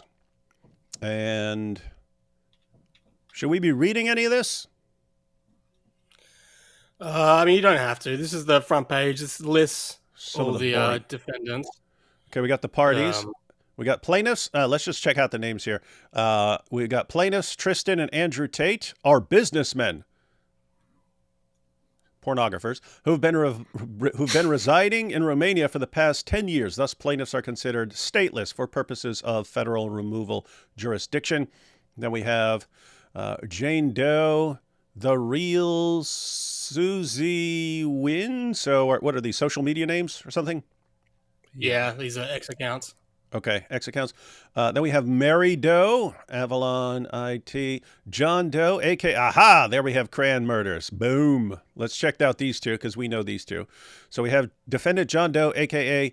Cran Murders, murdered by Crans on information and belief, is not a resident of the state of Florida that has directed social media postings into the state of Florida. Directed social media postings into the state of Florida. That's the Florida connection. Yeah, that's the premise. The Like, people in Florida saw these posts on social media. So I could be sued right now by Tate and added to this lawsuit about Florida because my social media posts have entered into the state of Florida. And you're conspiring with me. Conspire. And they appeared in a live stream together. This is the proof of the conspiracy, the Matrix. Specifically to influence public opinion regarding a case filed by plaintiffs in Palm Beach County, Florida. So what is this? What is this? You guys like just commenting on a case that's going on in Florida, and that's the evidence of conspiracy or something? Yeah, and so that case in Palm Beach, Florida, is the one where they've been suing their alleged American victim for defamation because she gave a statement to Romanian prosecutors and authority. So they've been making her life a living hell for the past 3 years, and they put up all her personal information, where she lives and everything online. So everything you just saw him confessing to in that video, he did that to one of his alleged victims. Huh. And we have defendant Nathan Livingstone. Who's that? Misspelled. Yep, misspelled. Say, ha, that's what you can say. Say, hey, it ain't me. Wasn't me. Wasn't me. I don't know who you're looking for. Livingstone? Who's this? On information and belief, is not a resident of the state of Florida that has directed social media postings into the state of Florida, specifically to influence public opinion regarding a case filed by plaintiffs in Palm Beach County, Florida, and is an adult over the age of 18. Then we have June Doe, Mad About Sheep, Jack Doe, Gadget, James Doe, CS Skeptic, and Doe, Thoughts and Players. Thoughts and Players. Then we have Rose Doe from the Broken Side, Emily Doe, Usama Broad, Matthew Jury, Eleanor, Gayton, Eminem Doe, a.k.a. That Channel, and Zachary Bonfilio. There's Misfit. This is the funny thing, man. Like many of these accounts, they have like a few thousand followers, 1,000 followers.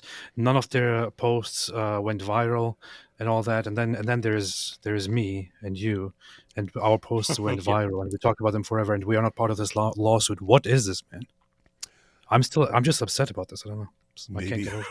Maybe Tate is scared I would challenge him to Mubahala or an MMA match.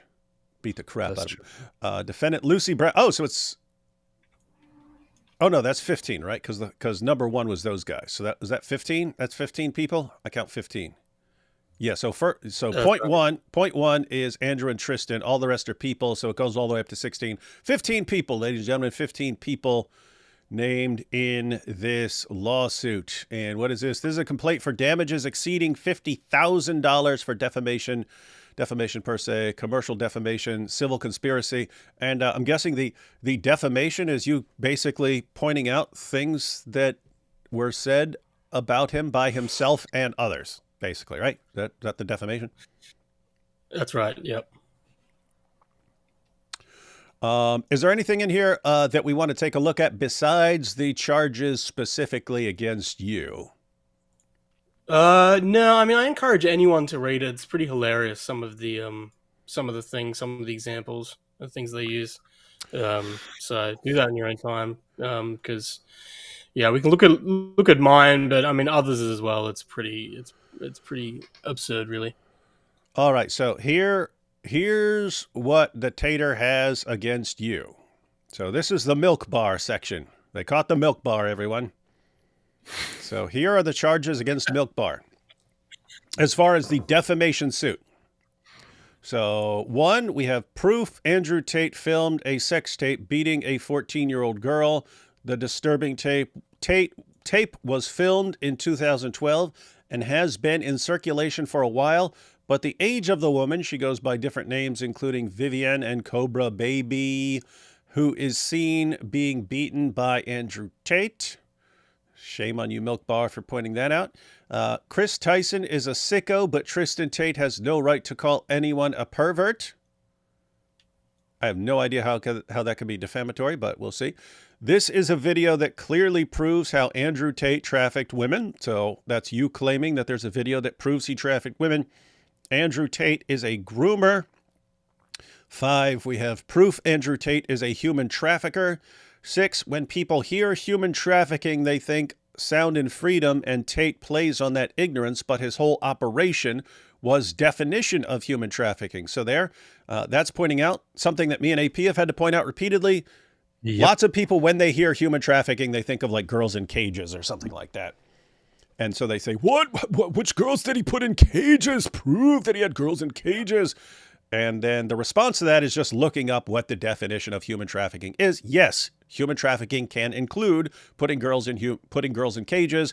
That is not the main form of human trafficking. What it's actually rare. Yeah, what Tate did, the entire Loverboy method, that is one of the definitions of human trafficking, and it's to a T. One thing that I find very funny when pointed out, and I like to point this out, especially when dealing with people who are kind of in disbelief that this is called human trafficking, is everybody agrees that Jeffrey Epstein was a child trafficker. But the thing is, Jeffrey Epstein never kidnapped any girls, nor did he put anyone in cages, nor did he put chains on them, as far as we know. What he did was to manipulate people and to blackmail people, to trick people and all that. So this is the kind of stuff that he did. Yet everybody accepts Jeffrey Epstein as a child trafficker. So if you accept him as a child trafficker, he was never actually found guilty of that. Uh-huh. So everyone, you heard it here. You heard it here from AP and MilkBarTV. Jeffrey Epstein is innocent and never did anything wrong. Right. You heard it here. You heard it here. Guys, so that's what you'd have to say if you take the standard tater tot responses to, but he was never convicted. Okay, well, Epstein was convicted way back in the day of something, but as far as the stuff against him recently, he was not convicted of any of that. And if you don't think that he wasn't putting kids in cages or anything like that either. So was he innocent of these things? Guys, actually learn what the law is, because these guys are breaking it.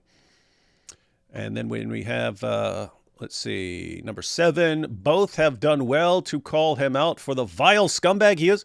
How is calling someone a vile scumbag defamation? Let me put it this way. If there were any concept of consistency, calling someone a vile scumbag is defamation. Okay, well, anyone that Andrew Tate has ever responded to who has criticized him in any way, Tate would be guilty of defamation then, following this reasoning, because there is no evidence that I'm a scumbag. You can't prove that I'm an actual literal scumbag. Am I not a man? Do I not have flesh? Do I not have bones? Does a scumbag have these things? No, a scumbag only has scum. What a joke. Members of the jury, I've brought in Professor Oopingforth from Oxford University to provide expert testimony that I am not literally a scumbag. Oh boy. Andrew Tate, 8. Let's see, number 8 here. Andrew Tate is exactly the kind of vile human that sides with a pedophile. If he believes it benefits him. And then we have the criminal activities of these defendants, Tristan and Andrew Tate, are a form of slavery. So this is where some of these are just you stating like, okay, he's a scumbag and stuff. Some of these things are actual specific accusations and so on. But you've actually posted responses to all of this. In other words, you've shown where all of these claims are coming from. Yeah, I've attached, there's the thread I sent you where it has the specific posts that they're referring to. And so with some of these examples, they cut off what's in these posts. So like that last one, number 9, the criminal activities of these defendants are a form of slavery. That's a direct quote from the Romanian prosecutor. But they haven't included that, the rest of that post. So hang on, says that I'm quoting the prosecutor. Hang on, let me get this straight. The Romanian prosecutor says, hey, you know what these guys are doing? By putting women in these situations and stuff, this is actually a form of slavery. And then you quote the lawyer, you quote the prosecutor saying, hey, this is a form of slavery, according to the prosecutor. And then, aha, we're suing him for saying that this is a form of slavery. Yeah, I think it's in that thread. I think it's probably the last one. Where you can see how I'm quoting it, like in quotation marks, Romanian prosecutor. But they've cut that out to make it seem like that's just my statement. Let's see.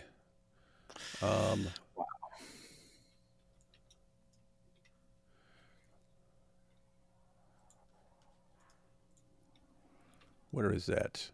Vile human sides with a pedophile. And then, okay, yeah, you do. Hang on, let me see if I can get that up there. Let me see if I can get it up. Definitely not in the way Andrew Tate can't get it up without abusing women. But I'm referring to something completely different here, everyone who's watching. And I will just put that on the screen for everybody. Might have to crop it a bit, but. So we have here. So you can see the tweet up here. I'm trying to zoom in on this. There we go. There we go. So here's the actual tweet this is the actual guilty tweet. This is what they're citing, right? Mm-hmm. Okay, so you can see they cut it off. They cut it off at slavery. All right, so everyone getting this? So this is MilkBarTV, and it says the criminal activities of these defendants, Tristan and Andrew Tate, are a form of slavery. Brand their victims with tattoos. Prosecutor's office. So it's the prosecutor's office. You put in actual quotation marks. This is what the prosecutor said. The criminal activities of these defendants, Tristan and Andrew Tate, are a form of slavery. Brand their victims with tattoos. And it's the prosecutor saying this is a form of slavery, using branding. And so go back and even the video. Go ahead. The video linked it actually has the court document that is quoting the prosecutor's office. I'll be the judge of that. Let's check it out. So here's the branding video. The branding comes up over and over again, doesn't it, the more you look into it? Yeah, the branding actually comes up in the 86-page document that was obtained from Romania. Whose voice is this? This is Crayon Murders. Aha, that's what I thought. Read part of that. It says the criminal activities of these defendants are a form of slavery, according to the prosecutor's office, like 19th century U.S. slave owners who branded their slaves with a red iron. Andrew Tate and Tristan Tate defendants brand their victims with tattoos indicating that they are the defendant's property. For example, they have tattoos with the message, owned by Tate, in English. This is insane, man. You cite actual evidence, and they put your quotation of the evidence as evidence that you defamed them. Yeah. What the? So following this reasoning, if I were to simply say, here's what someone is charged with, and here's what the prosecutor said, according to Tate, that is defamation, and I will sue you for it. Yeah. I mean, even me saying, proof Andrew Tate is a human trafficker, it features a clip of him that is being used as proof of him being a human trafficker. But they say, well, this is me here saying proof, human trafficker. It's like, well, but like we've already covered, him self-snitching is proof that he's a human trafficker. Yeah. It's really, really weird. It's here. I can say whatever I want and admit to whatever I want. And if you ever point out what I said, then it's defamation and I'll sue you. Here are all the charges against me, and here's what prosecutors are saying. If you report on this in any way and aren't just regurgitating the lies that I'm telling about it, but if you actually give accurate information about this trial, that's defamation. It's somehow, that's what he's saying, everyone. It's defamation to report what a prosecutor said is going on. And to actually just quote the prosecutor. Just quote the keep in mind, as far as I can tell, that prosecutor could have said something 100% indisputably false. And if you're just quoting the prosecutor saying, this is what the prosecutor said, you haven't done anything. You're quoting the prosecutor. But the prosecutor sounds 100% correct to me there. And you're just pointing out what the prosecutor said. And now you've got a lawsuit for it. You're being sued for it. Yep. Everyone. I mean, would you, if you reading through these examples, I mean, is there anything that you think is a lie or not true? No. The only lies I see are from Tate. Should point out there's one. Like you said, there's one the where charges against you. There's one where I called Tristan Tate a pervert. So they're claiming that's defamation. Let's see. Tristan Tate is a total pervert and a scumbag and a human trafficker. Where's our lawsuit, Tristan? You sniveling coward. Is it because we're American? You're going to go pick. See, he's picking on Australians because like the entire island is populated by criminals. And so he thinks it's more believable down there. But we've got our share of criminals here too, Andrew and Tristan. In fact, I'm literally a convicted felon. So it would be entirely believable. You don't just need to go after Australians here. Bunch of cowards. The thing is, with the word pervert, so what they try to sometimes do is that if somebody accuses someone of being a pervert, and the other side then says this is defamation, they're trying to make the case that it is an accusation of kind of sexual deviance or something like that, or sexual. He's guilty as charged, based on his own words. And they try to make it look like that is completely defamation. But excuse me, we have videos in which he literally obsessively talks about how he tracks down virgins just to establish a relationship with them, very short, to then take their virginity and then dump them and to move on to the next virgin. Pervert. I don't believe anything you're saying, AP, so I'm going to have to see this for myself in video form. We want the receipts, ladies and gentlemen. We don't just believe anything any random Turkish ex-Muslim tries to tell us here. So here you have it up here, guys. Let's see.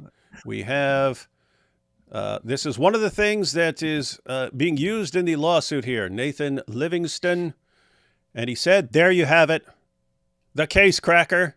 He says it right there. So on the top there, you have an actual picture of the lawsuit about what he said. You could click on that if you want.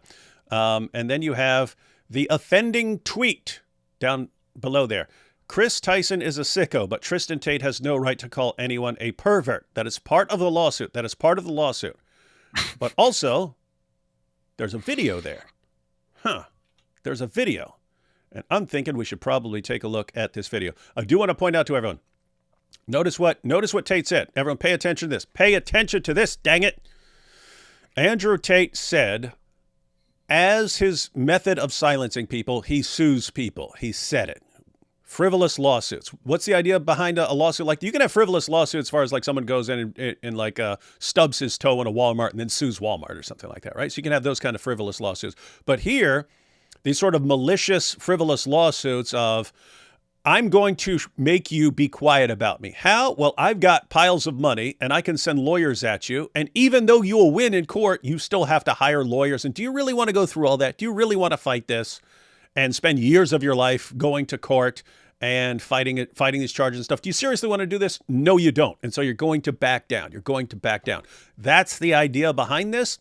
And lots of people will back down. In fact, we kind of alluded to it earlier, but the thing that I already had a terribly low view of Andrew Tate, but it dropped even further when how he was responding to a victim of the grooming gangs, right?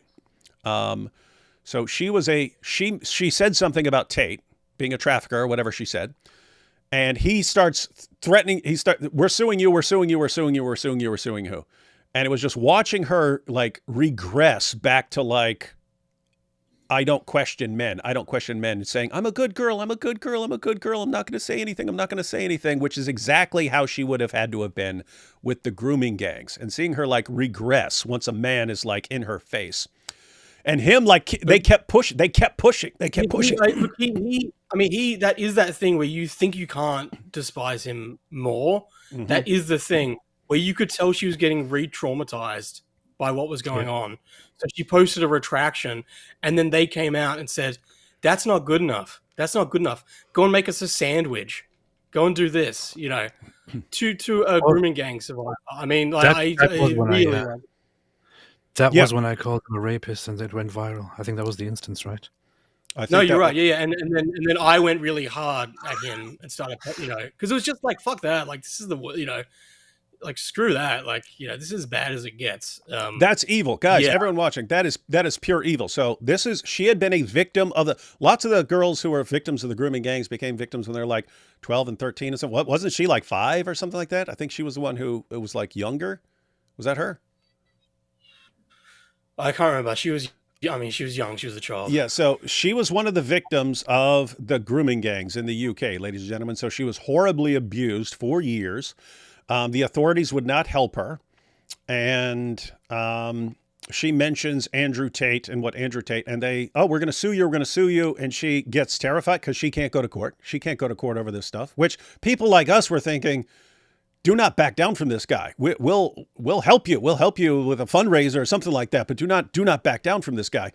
But she did, and it was just watching her like go back into the mode of someone who's just terrified of God, and them loving it. They were loving it and just heaping threats, and they loved being able to abuse and control this girl who had spent her life being abused and controlled. Finally got out of it, and they try to put her right back in this situation. Pure.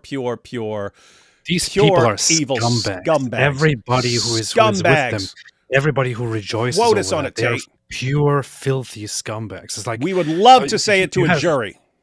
You know, we get concerned and upset and angry when we hear about grooming gang victims, and then you have a grooming gang victim, a victim of these grooming gangs, of these groomers, of these rapists, of these filthy bastards, and then you have Andrew Tate actually publicly bullying her, and his own very, very gay fans who just dream of him at night, fantasizing also about joining him, in it to and him. also bullying her. So anybody who gets angry and upset about grooming gangs and what grooming gangs are doing, these people should be your enemies. These people should be seriously your enemies. These people are complete, pure, absolute scum. And any of you fans out there, you can have fans who actually don't know about this stuff, right? Like you can sort of be a distant fan of Andrew. Oh, he's really the top G. And maybe you don't know about this stuff. When you find out about this stuff and you still support him, like him re-traumatizing victims of grooming gangs and loving it and getting off on it and getting aroused on it and probably whacking off about it. Okay, do not ever tell me about how Andrew Tate. I regard you as an evil scumbag as well. And that's all I can regard you as. No excuses. No excuses. Yeah, and you know what? One of the elements of defamation is that the person doesn't believe the statement that they're saying, and that's why it's it has you has to be knowingly saying something, right? Yeah, and so I can say with all my body that I believe that Andrew Tate is a pure vile scumbag and a rapist. What about Tristan? Do you actually believe that Tristan is a pervert? Well, maybe we can roll the tape. Let's let Tristan decide for us, ladies and gentlemen. Does this man sound like a pervert? We will find out now. Let me tell you something about this cigar. It's like... Hang on. So just to be clear, this is the video where you said Tristan is a pervert, and this is the video. And so this is the evidence of what's being said here.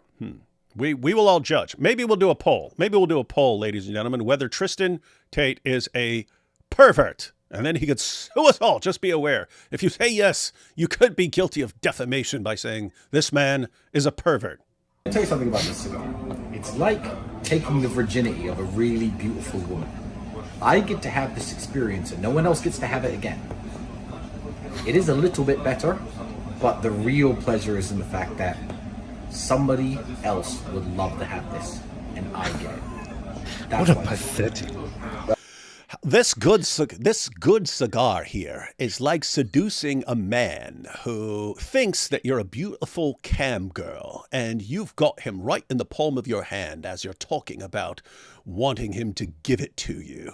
This cigar reminds me of those experiences of us getting men off for years to get their money. Makes sense. I'll give you that. I agree with that.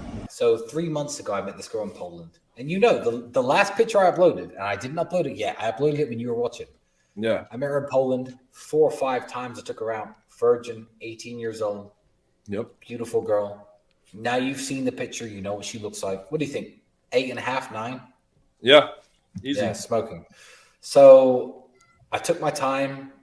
Time and words had to be wasted. Did all the bullshit I usually do. There was no hard close on her. I left, gave her a big kiss, said, I'm going to miss you, etc., etc. Flew her to Romania. The first 2 days I spent with her in Romania, I purposefully, hear me out, John, chess. Ready? He's using his brilliant chess mindset. That's interesting. I didn't even know Tristan was a chess player as well, just like Daddy and Andrew. I booked her here for 3 days to fly here, okay? For the first 2 nights, I booked a hotel for her. And my assistant drove her to her hotel every night. I kissed her on the couch. Tasha, she liked me. She was into it. Georgiana's here. She's taking you home. First 2 nights, took her home. Third night, her flight was at 7 a.m. Baby, you may as well stay with me. Chess. Set up. This is what it takes to fuck 9 out of 10 virgins. When you are in the true abundance mindset of you can have the pick of the crop. You can have the world's most attractive women. I mean, one of my main chicks has 200,000 Instagram followers, and I took her virginity when she was 17. It's an abundance mindset. Yeah. I have so many girlfriends and so many wonderful girlfriends and so many virgins. And this is an argument no one but me ever says. Every woman was a virgin once. And everyone's like, all the women in this place are bad, and all the women in that place are bad, and all the women in that bad. Listen, if you get her before she's fucking sucked everyone's dick, if you get a girl with a body count of 0, you could turn her into a good girl. This girl had a body count of 1. I had taken her virginity. 2 of them. When they say good girls, seems like they mean girls who are completely under your control and then eventually do cam girl work for you. Those are the good girls. Yes. You train them to be completely compliant to whatever you want. Girls who were at that party, I had taken their virginities. So I took this girl's virginity. I mean, I know a virgin for webcams. Literally. I mean, she's not a virgin because I'm the only guy who's banged her. I'll say this in public. I only go down on women who are virgins. One of the girls I dated here, I famously said she was a 26-year-old virgin, and she was a 9. And people say, "Oh no, I don't believe it. There's no such thing as a 26-year-old virgin." I'm like, okay, you think I, Tristan Tate, don't know a virgin when he fucks one? Like seriously, fucking give me a break. I fuck so many virgins in this country because virgins will take me 10 dates, 20 dates to fuck. People are like, how do you wait that long? I don't wait. Date, dinner, nice romantic time, go home, fuck one of my girls who I already have. Like, I'm not waiting at all. Yeah. I'm just putting the work in. I'm now uploading a picture right now in real time of last night's girl. She was a Polish virgin who I've been talking to for 3 months. Who are all these guys who are always giggling themselves silly when these guys are bragging about it? Since Warsaw. Huh? What? This whole manosphere thing is its own, This is what people listen to when they go and listen to dating advice from these gay men. Mm-hmm. And I only just fucked her recently. There's a new post up today. This was last night's girl.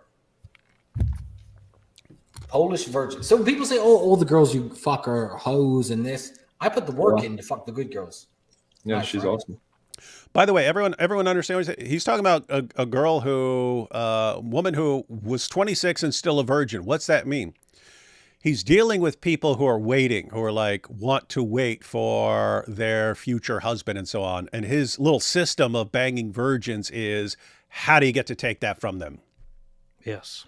It's just like Andrew Tate with, how do you take a woman or a teenage girl who just is falling in love with you and wants to spend her life with you and is enamored by you and wants to have a family with you and children with you. How do you actually take her and turn her into someone who's just doing cam girl work for you? How do you do that? Which he taught courses on as well. Yeah. There's courses that he taught on how to lie and manipulate women into giving up their virginity. Mm-hmm. Yeah, and so that's Tristan Tate here saying, okay, you've got a woman who's 22, 24, 26 and still a virgin. This is obviously a woman who's waiting for her future husband. How do you take her virginity anyway so that she doesn't have that to give to her future husband? Well, you make her think that you're the one. Here's how you do that. And then you take her virginity and then you turn her into a cam girl. You can train her to be a good girl, namely someone completely under your control. Guys, these are messed up stuff. It's like, how do you take a woman who does not want to do any of the stuff you want her to do and get them to do it anyway and completely change their lives and their dreams for the future and so on? You think 8.5, 9 to buy most? Looks like a Polish Marilyn Monroe or some shit. Yeah. 18 years old, man. 18 years old. Met her in Poland, took on 5 dates and never fucked her. Until Romania last I think my record is seven dates before getting a close, and that was fucking annoying. And then after that was a Polish chick too. You see this? They're bragging again. But think, Tristan's method is you just keep dating them for a while, dating them, go on dates and stuff, so that they think you're a guy who's waiting too. See, you're waiting for the special woman. What's that? Watch what he just says now as well. Coming up. Okay, I will even back up because you got this dork talking. 7 dates before getting a close, and that was fucking annoying. And then after that, what kind of loser gets Tristan Tate on there and then tries to, oh, I do that too. Yeah, me too. I begged him too. It took me 7 days. You're a loser, dude. You're a loser and a scumbag like your boyfriend Tristan here. That was the Polish chick too. And then she said right after that, she said, well, now we have to be boyfriend, girlfriend, or we can't keep having sex. So that was that. Well, I would just say yes. Yeah, and I would. I'm a liar, bro. I'm a liar. I think I was moving. I was the second man she ever fucked in her whole life. Beautiful, big knuckle tits, so cute. There you go. Man, it hurt her at every moment that I was doing it, but it felt good for me. So who gives a shit? You get that? Wow. So he's hurting her, and he doesn't care because all he cares about is himself. And guys, so keep in mind, this isn't just a guy who is obsessed with sex or something like that. Right? There's tons of guys who want to have sex with lots of women and girls and so on. This is a guy who specifically gets off on taking something from a girl or a woman who's trying to save that for a future husband. How do I get what she is reserving for someone's, how do I take that from her? And then she never had, and then I dump her, or she does cam girl work for me and she never gets what she wanted out of life. Some people really, really, really like doing something like that. I'd call that a pervert. Now, let me go ahead and do a poll right now, everyone. Is Tristan Tate a pervert? Guess we'll find out how many tater tots we've got in the chat. Well, he most definitely is a pervert. Oh, 100% say Tristan Tate is a pervert. Oh, 98. We got 97. Here we go. Now it's dropping. Now we got the tater tots. Oh, really? We're supposed to vote now? Tell us how Daddy, how should we vote on this one? Tell us, Daddy. Freaking morons. And this is the thing, that video, I made that video because the specific topic, I said I make videos that are to do with one topic. So that one's just about Tristan Tate's obsession with having sex with virgins. So that's not even a compilation on Tristan Tate being a pervert, let alone the evidence that's there. I mean, even just recently in the countersuit from Jane Doe, there was leaked messages from Tristan Tate talking with a 16-year-old, and he was saying that because she said that she lied about her age, so that then meant that for the next 10 times they would have anal sex only. Yep. With a 16-year-old. And hey, pause that thought, because what he did right there, he accused her of something, right? Now, isn't that part of their entire methodology? You falsely accuse the girl of something, or you say she did something, or you pretend to be really bothered by something she did. And then, so what would this look like in real life? So you get a girl, everyone pay attention, because Tate talks about this, and this we actually have in his PhD course or war room or whatever nonsense discussion, where he's explaining what he's doing with this girl. So he gets the girl to fall in love with him and then says, well, here's something that you did. I don't want to be around you anymore. And then what happens? Then she feels like she's bad and she has to do something to redeem herself. So in that context, I think it was, I found out you worked in a sex club or something like this. She's like, what? I never did that. Yes, I heard that you worked in a sex club. She goes, no, I didn't. No, I didn't. No, I didn't. And he uses that to get more control over it, because now you have to win back his trust. How do you win back his trust? By mindlessly doing everything he says. So this is all. Well, and that example that you're using is from a leaked war room chat where he's talking about how he groomed one of the women. Yes. And in that example, that you worked in a there's a rumor that you worked as like a stripper. He's the one that planted that rumor. Mm-hmm. Yeah, I remember. So he's the one that spread that, and then he then uses that to shame her, and then it's like what you're saying. Then you shame them. Yeah, you shame them, and now I don't want to be around you. It's all part of the game. It's all part of the plan. Wait! It's completely made up. That's the one where she's religious and she says, "I'm a Christian girl, a woman, and I don't want to do these things and all that." And he then shows those messages to his people, to his followers, to his war room, and says, and basically says, "She will do it. I will make her do it. Eventually she will do it. I don't care if she's religious or not." So this is that conversation. He says effectively, I'm going to replace God for her. I will be the leader of the flock and I will take that position. Mm-hmm. And so we know these guys have this as their method to just blow up over something, you get the girl to fall in love, and then you blow up over something, and then do you really want to win back my trust? And sure, anything. Okay, here's what you have to do. And we see this right here, right? He's got this girl. She's in love with him. She's 16 or whatever. And then, I found out you lied to me. I found out I don't want anything to do with you. You lied to me. No, I'll do anything. Okay. First 10 times we have sex is going to be all anal. I remember reading that. And he's saying this you're saying this is a 16-year-old girl? That's who this was?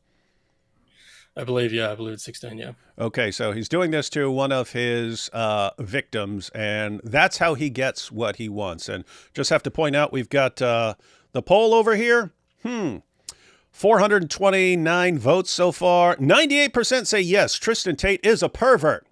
That's over 400 people to add to your lawsuit there, Tristan, because we all think you're a total pervert. What's that? Pervert. Hey, a little side note, Tristan. Learn to read the room. You want to take this stuff to court and have this presented on a jury? So this how it'd go in court, Tristan. Members of the jury. I've got to, what's up? I've got to head off in a few minutes, but I want to just want to highlight the fundraiser. Oh yeah, definitely. as we're saying, these are the examples of defamation, is calling, them a pervert and a vile scumbag and directly quoting the Romanian prosecution. So, these are examples that are being used of my defamation. And so, so we're trying to crowdfund our defense. So the link is givesendgo.com. It's in the description. It's in the description box. Great. Right. So go down in the description.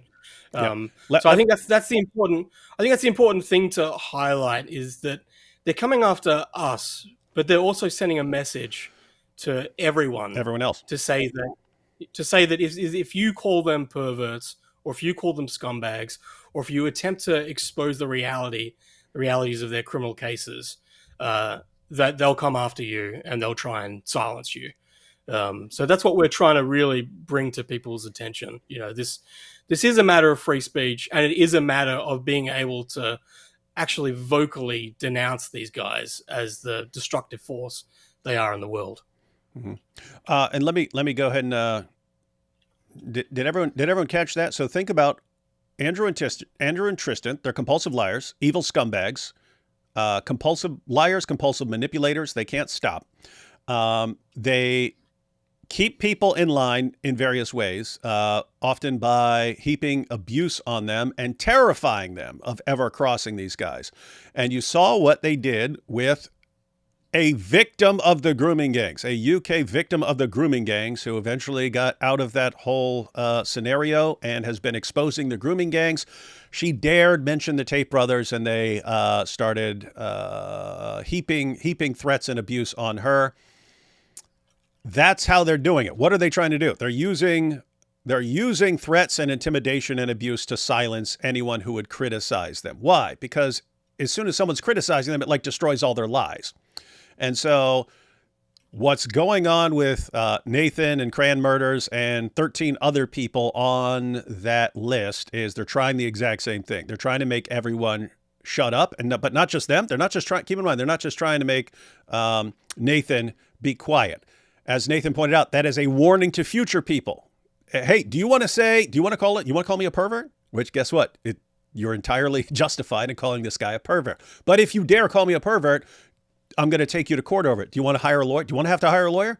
So, guys, this is they're basically trying to silence their current critics and their future critics with this, and you just can't let them win on this. You can't. So you're basically standing your ground to the end, right, Nathan?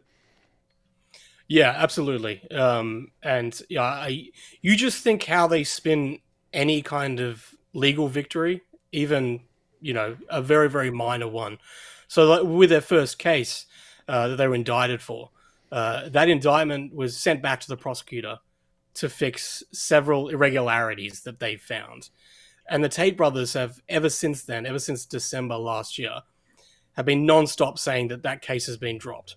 That's how they spin it. They say, look, the case was thrown out. Look at that. We're innocent. So just imagine if they found Crayon Murders or me guilty of defamation. How they would then spin that, or if you guys just agreed to do whatever they want and you back out and stuff. You see, exactly. They knew they would be exposed. They knew they would be exposed in court. That's why they backed out. And I think that's the important thing as well. Like you saw in that video with him talking about how he'll weaponize lawfare against his critics. I don't think they even put into the equation whether they will win or not. As he says, that's not even a factor in the decision making. It is the process as the punishment. It's trying to make our lives a living hell and trying to drain us of all of our resources and make this lawsuit, just a living hell for us. So that is why we're asking if you can help donate and help fund our defense, because we're just regular people. We can't afford the kind of legal defense. They have their lawyer by their side. It's like the mafia. Mm-hmm. They just throw out lawsuits nonstop, and they've got them on a retainer. So this isn't going to drain them. They know that this is going to cost us and that we can't afford it. So that's why we're asking for help. And none of us are looking to make a profit off this. any of the money that's raised, even if it goes over the target, we'll be putting that towards their alleged victims or to organizations to combat sex trafficking. So we're asking for your help. If you believe that they are the scumbags that I think that is very evident that they are, and you believe that you have a right to say that, then please consider donating. Yeah, everybody should help out. This is very, very important. Really. Yeah, guys, just to be clear, again, everyone, Tates are trying to silence people through stupid, frivolous lawsuits that they would never in a trillion years win. But their hope is that people just don't want to spend the money because the Tates have the money. Keep in mind, where are the Tates getting this money? Idiot fans signing up for their war room. You're sending money to them, and they're using that money to give to lawyers to silence anyone who criticizes them. This is their system. This is their system. So they only have this money to engage, to have these people constantly on retainer and suing people. And keep in mind, whatever lawyers are doing this, they know these guys are scumbags. The lawyer who's putting this case together, he knows this is insane and idiotic. He's just, okay, well, I'm getting paid by who? By Tate and Tristan, who are getting all this money from a bunch of idiot, like 16-year-olds and stuff, who use their parents' credit cards to sign up. But so that's what they're doing, and their goal is to silence people. And guess what? You don't want to live in a world where the most evil scumbags around get to silence everyone else and be just corrupting endless people, destroying people's lives. And so you don't want to let them get away with it. And so everyone, the link is in the description box for the fundraiser. They don't know what it's going to cost because they don't know they don't know how far these guys are going to go with it, whether they're going to have to actually go to court and stuff like that. So there's a high goal.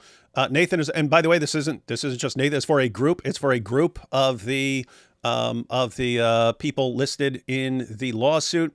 And he said they're not making money off this. If they end up getting more than they need, that will go to victims of trafficking and so on. So this would be a really good. We'd love to consider even doing anti-slap and actually being able to countersue.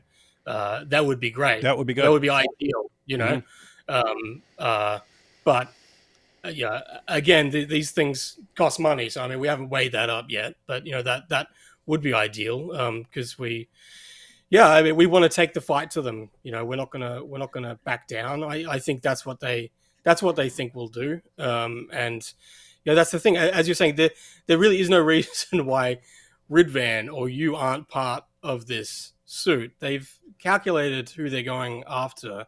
I don't know what that calculation is, but I think partly it is because of how effective some of us have been, like Crayons and I, if I can try and be modest, but that's where it is frivolous. It makes no sense, so I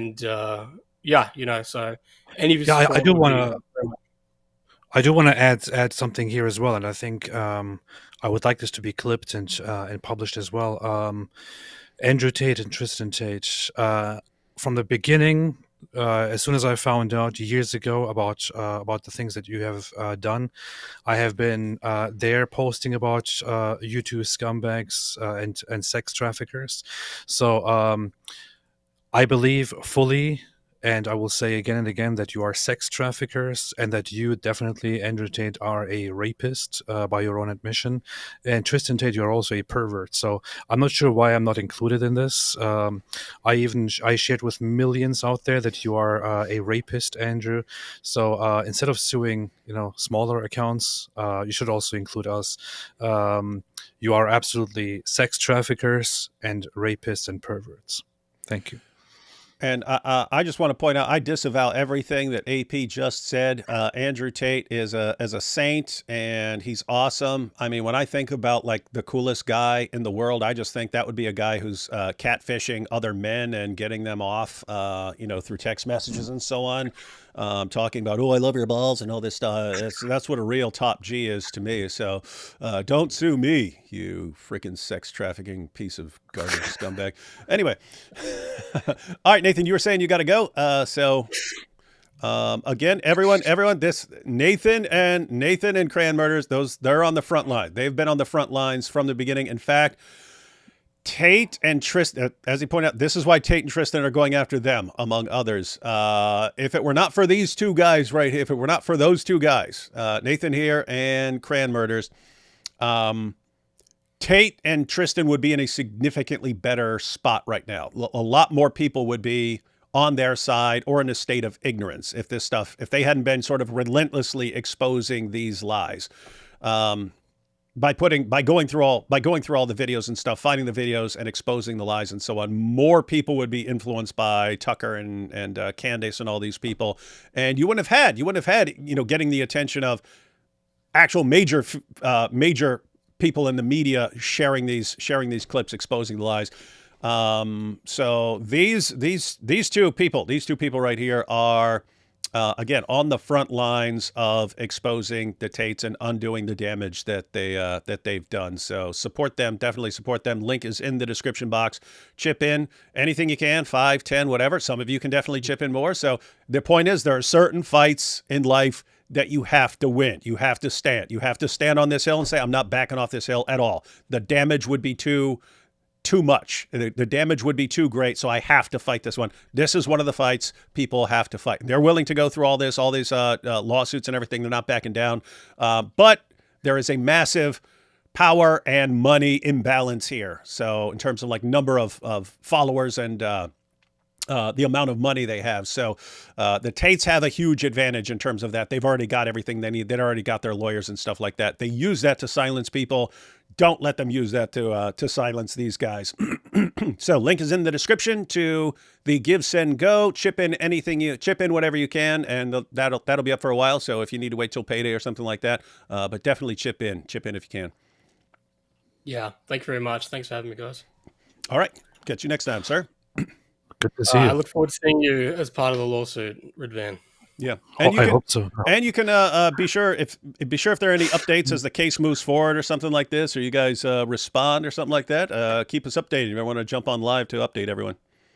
Yeah, definitely will do. All right, cheers, guys. Yeah, Nathan, you should probably share what I said to also include me into the lawsuit somehow. I will. All right, let's get you on board. Okay, awesome. good. Awesome. All right, catch you next time, man. All right. Well. Isn't that crazy, man? Oh, nice. It's very, very crazy. Narcissist and a psychopath doing slimy stuff, horribly abusing women, teaching others to abuse women, and then becoming enraged when anyone dares criticize them or expose their lies. Yeah. Guys are absolute scumbags. All of that is pretty messed up, but I think the most messed up thing is still that we're not included in the lawsuit. That is. That's extremely messed up, man. What's wrong with you people? I don't know. Let's take some super chats here. Who is more sus, Nick, Catboy Lover, Fuentesticle, or Ali, the Grape Meister Dawa? Also, any Muhammad Hijab quote comps so I can use it in my memomancy. Memomancy? Nice. There has to be hijab compilations there somewhere, right? Probably. All the stuff. Probably. Yeah, there's got to be some Muhammad hijab compilations. But who do you think is more sus? Nick, Catboy Lover, Fuentesticle, or Ali, the Great Meister Dawa? So Ali Dawa, admittedly and on video, likes getting graped in the mouth by men. So you have that, and then you have Nick Fuentes. Women are gross. I guess you have to kind of make a decision between what's worse, being sexually attracted to little girls or little boys. That's the difference. Yeah. You'd have to clarify. AP, I love your laugh. It makes me smile inside and out. D Wood, I love your smile. It's very bright and carries your cause, which is inherently good at its core. And your guest, MilkBarTV, has amazing eyes like gems. Much love from Alien X. Thank you, Alien X. I didn't know this was coming from an alien. EP, I love your laugh in it. Wait, is that a robot voice or an alien voice? What would an alien sound like? I'll just do a robot. I love your laugh. It makes me smile inside and out. I have to eat you. D Wood, I love your smile. I will eat your face. And MilkBar, you have amazing eyes that I will eat. That's more like a robot. Yeah, I'm sorry. I have to think what an alien voice is like. Who's more anti-Semitic, Tate or Jake Broncatella? Jake.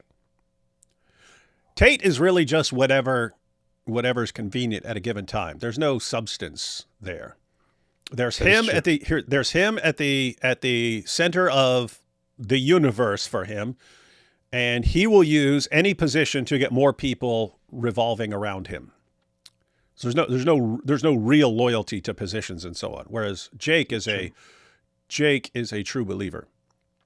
That's true. David Wood likes to repeat himself. That's true. Yeah, people get annoyed. David, why are you saying this 17 times? Because there are people who need to hear it 17 times because they still don't get the point after 1 or 2 or 3 or 4 or 5 or all the way up to 16. That's why, guys. You guys think, wait, David, we got it the first time you said it. Yeah, then I'm not talking to you when I say it 17 times. I'm talking to the people that I know from experience take a while. So why do you have to repeat everything, David? Let me break it down for you, AP. With all the videos we watched, he should sue himself for defamation. That's true. He should sue himself for self-snitching. I took my dog to get haircut, but they groomed him. Nice. Wallahi, I will sue. This is from Sahih Pro Max Mimi Hijab account. Wallahi, I will sue D-Wood, AP, and Milk Bar for defamation. Good point. And challenge him to Mubahala. So glad you were here, Milk Bar. Thanks. Yeah, it sucks that these comments are from Milk Bar, but he had to take off. He's on the other side of the planet, ladies and gentlemen. He's on the other side of the planet. New subscriber here. This is off topic, but I have to know who came up with the idea of Muhammad's Boom Boom Room. Not me. Yeah, I did. That was, I'll tell you exactly how that happened. So after Muhammad Hijab lied and broke everything that he made me agree to for our debate, I decided, okay, there's going to be some sort of punishment here. And I've got to think, okay, what's it going to be? I need to do whatever's going to annoy these guys most. And we were making various videos, and then we did one just as a joke.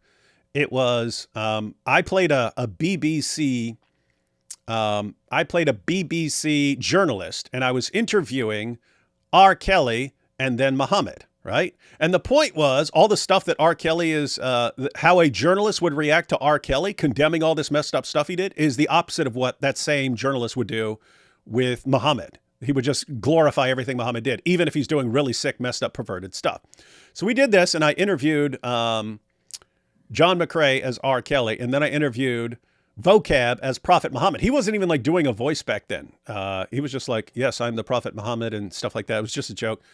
Anyway, guys, Muslims don't ever give me information on what bothers you, because that, like, you're sending me signals on what to do for the future when you get really enraged about stuff. But anyway, I did that.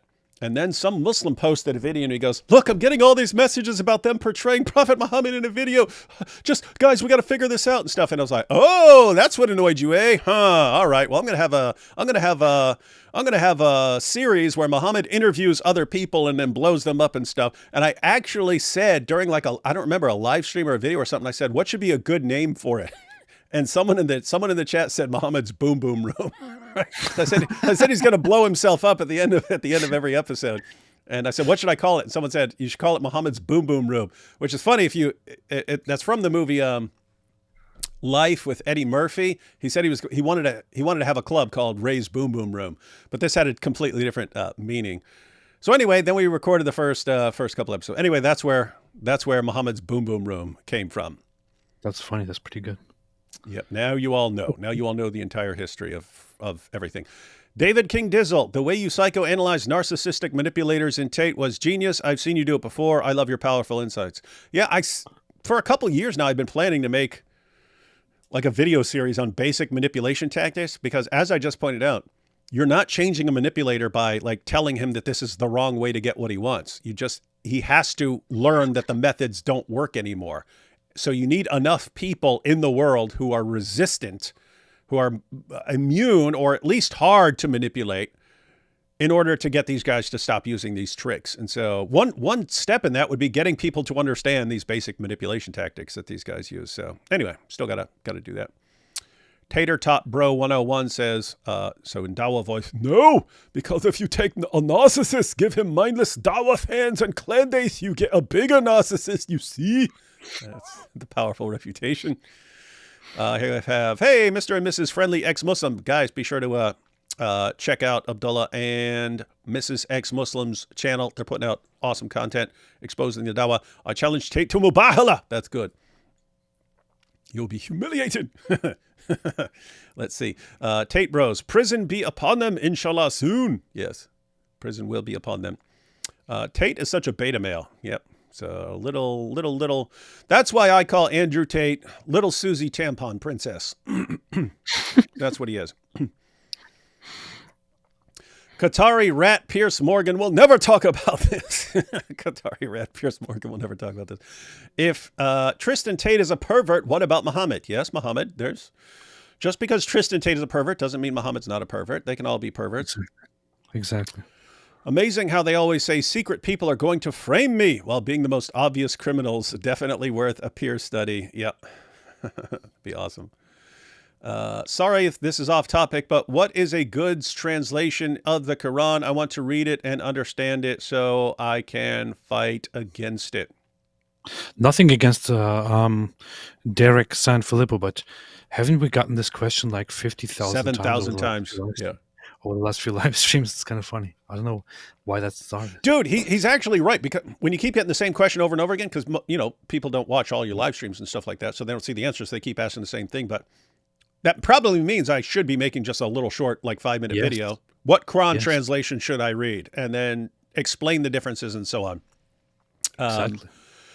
So yeah, Derek, any of the main ones. Pichthal's a pretty accurate translation. MH Shakir is a pretty accurate translation, and that's on the easy to read side. Pichthal's more like the King Jamesy type English and so on.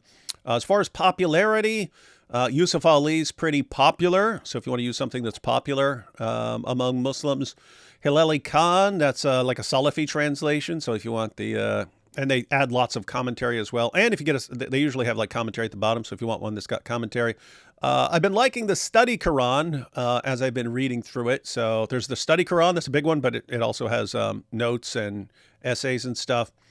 Isn't that like a modernist thing? The study Quran? What? The study Quran?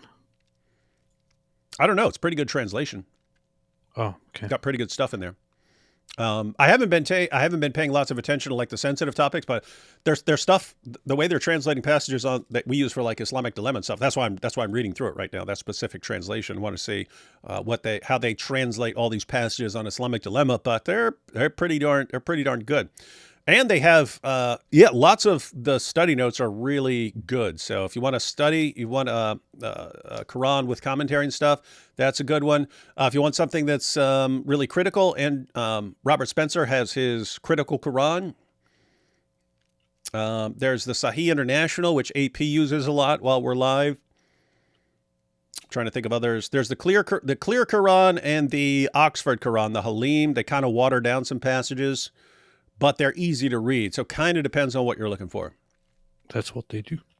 Matter of fact, yeah, I should make a video just explaining the basics of different Qurans, and then like pull up a passage and then show people the passage in all these different translations so they can get an idea of how different they are and make a decision based on that. Let's see. Tate knows AP has good lawyers because of his big new nose. He said new nose instead of, yeah. That's why he won't sue AP. Yeah. Like, that's true. This guy a Jew? That might be the reason. Or seriously, how come he hasn't sued us? I understand, because I understand going after Milk Bar and Cran murders because of the material they've been pointing out. But I mean, is it, hey, these guys would probably be good at raising funds to fight a lawsuit? I think he might not want to go against, for us because we have too big of audiences or something like that. I don't know. Yeah, or maybe I don't want to take on too many people at once because there would be too many. Yeah. Because he, as I said, most of these accounts, except for the Murdered by Crane and Milk Bar, are very small accounts. Mm-hmm. Yeah, could be it. Knowing you guys, he'll probably have 150,000 by tomorrow. No, it sucks. I've noticed people are less likely to contribute to stuff like that for some reason. But I hope so. I hope they get enough to, because again, guys, that's why we're exposing all this stuff, and that's why we're pointing you towards the fundraiser. You gotta win this. They cannot lose this. They cannot lose this. If they actually have to back down because they cannot fund fighting this in court, That is very bad. This will be used by the Tates. You see, all these people who've been posting things, we brought a lawsuit because they were lying. And why did they back down? Because they knew they were lying about us. We have been completely exonerated, and they will use this to dupe more people. Whereas the alternative is everyone chips in some money. These guys crush the Tates in court, and then they get to shout this from the rooftops. This guy tried to sue us with a frivolous lawsuit. He lost. We won in court. The jury sided with us and admitted everything we said was completely correct about these guys. They will lie about everything if they succeed with this. Yep. Indeed. Would Tate approve the Zoots riding him with Mo? He probably would. Probably would love that. As a diagnosed psychopath, what emotions do you feel? Anger, rage, contempt, greed, all the negative stuff. That's what you have. That's what you have when you're. That's what you have when you're. I'm just talking like when you grow up. It's like you have all the negative stuff that keeps you constantly enraged and pissed off and feeling superior to everyone else and stuff. So, yeah, it's kind of funny. Mo loves. What's wrong with everyone here? Queers for Palestine should revisit the Boom Boom Room to talk about the El Zut this time with 3 members, Gay P, Gay Vid, and Gayman. We might need Muhammad meets Al Zut in the Boom Boom Room. And they're like standing around him the entire time. And he's like, hey guys, what's up? Yeah, don't mess with us. By the way, guys, so I think that's around, what is that video? I think it's around 500,000. Hang on, let me see. Because there's a reason for making that, guys. I've pointed it out. Already in a past live stream that the point is, AP, did we not warn these guys? Did I not warn them that if they keep lying about the Bible, that I said I wouldn't lie. They're lying. They lie about the Bible. Oh, but Rebecca was 3 and the Catholic Encyclopedia says Mary was 12. These are just flat out lies. And I warned them, if you guys are going to keep lying, I'm not going to encourage people to lie in response, but what I will do is I will quote all these sensitive issues where lots of times we'd be inclined to give the benefit of the doubt. It's like, okay, something weird's going on here, but I don't know what. So I'm not going to give it the worst possible spin. Here's the situation. You've got this. So it's at 520,000. This was an example. There's all this stuff that's messed up in your sources that I could take. And again, not lying about it. I don't have to give you the benefit of the doubt or give this a nice interpretation. I can give it the most messed up interpretation. So anyway, that's got 500,000. I'm going to wait till that hits 1 million, which it will. I'm going to wait till that hits 1 million. Then I'm going to post a video warning you guys again, because you have all this stuff like Muhammad's semen stains. What's the source of the semen stains? Well, the best scenario is like he's using his own garments that he goes to the mosque with as a semen rag after he has sex. That's the best interpretation. The best interpretation, he's gross. Worst interpretation, that's someone else's semen, like Dehal Kalbi's or even a goat's or something like that. Guess what? We don't know where the semen actually came from. We don't know, which means all we have are theories. I can go with the worst, meanest theory if I want to, and I can put that out there. Same thing with Muhammad sleeping with his dead aunt in the grave. Went and slept in her grave. The word there, it's like our English word, he slept with her. It can just mean slept, but it can also mean banged. What happens? We can give that the worst possible interpretation. You got all these hadiths about Muhammad being in the garments of his wives. There are other people, what is this, a euphemism for something? Does it just mean he's like under the covers and, he folds her garment over? What is this? Well, the worst interpretation that according to you would be that he's actually prancing around and he's a cross-dresser. Guess what, guys? I could take any one of these issues and spread it around and get 1 million people all pointing that out. Look at what your prophet did. I can do that. And it's not even lying. It's like, okay, that's what it sounds like that. Normally we're inclined to give the benefit of the doubt. Okay, maybe it was something else. And then people don't use it. We can all be using this stuff left and right. And if you want to go there because you're actually lying, I can get everyone going in these places with your prophet, and you're not going to like it, but this is your choice. This makes me want to make a song called Where'd the Semen Come From? You got to figure out a good. Is that going to be a parody of something? If so, we need something like that, or just a song. Where did this semen come from? Where did the semen come from? Something like that. Where did that semen come from? Was it from a goat or from a zoot? Was it D.L. Cubby or does Muhammad just make a semen rag out of his suit that he wears to the mosque where he hugs it out with all his Dawa bros, leaking semen all over their clothes? That was improv, man. I even have multiple rhymes in there. See, people sit there and think that, and they're like, "Oh man, David must have been working on that song for years." No, that was just straight out the dome. Straight out the dome. Genius, man. So we've got Bo Rudder there. Yes, you've got Robert Spencer's Critical Quran. There he includes critical commentary. So definitely good to have Robert Spencer's Critical Quran. I don't know what situation you're going to be using that. If you're going to be sitting down talking to a Muslim, you probably don't want the Critical Quran there because he's going to be like, "Oh, I'm not listening to you. You're an Islamophobe," or something like that. Good for your own personal research, though. What is Muhammad's trans name? Momo the homo. What do you think? That's true. That's it. Oh, no, that's not a trans, though. I don't know. I'd have to think about his trans name. We need a David Wood study Quran flavored. So if we get hungry while studying, we can just vent a page. Yeah. I'm going to make mine out of chocolate. It could be a thing. It could be a study Quran that at the end of it also has has multiple random Quran pages that you can always rip out and eat. Yeah. And then some can be like scratch and sniff.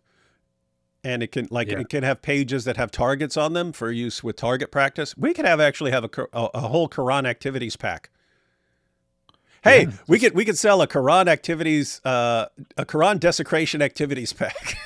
How awesome would that be? You get a box, you get a whole box. It's like an Artsa box, but it's filled with different ways to. That's a good idea. Yeah, that's not something you could sell on Amazon or something like that. But we should make some boxes one day and like at a conference or something like that, and have everyone can get their own Quran desecration activity pack. Wait, but you laugh often. What emotion is that? I don't know. What emotion is that? Tickles. Yeah, I have that one. Let's see. No, never hold back. Always bring this up. It's Wasabi Pimp Ninja. Not sure exactly what you're... Never hold back. Always bring this up. I'm not sure which one you're talking to, but yeah, I definitely need to bring all that stuff up. Oh, yeah. I guess you're talking about all the things I were just talking about Muhammad. Yeah, bring that stuff up all the time. Bring up Al-Zut all the time. They've brought themselves to this point. JP Uncut says, you have a nice smile indeed. Can't wait to see you in New York City, possibly. Oh, we'll be in New York City, JP Uncut. You know what's coming with God Logic.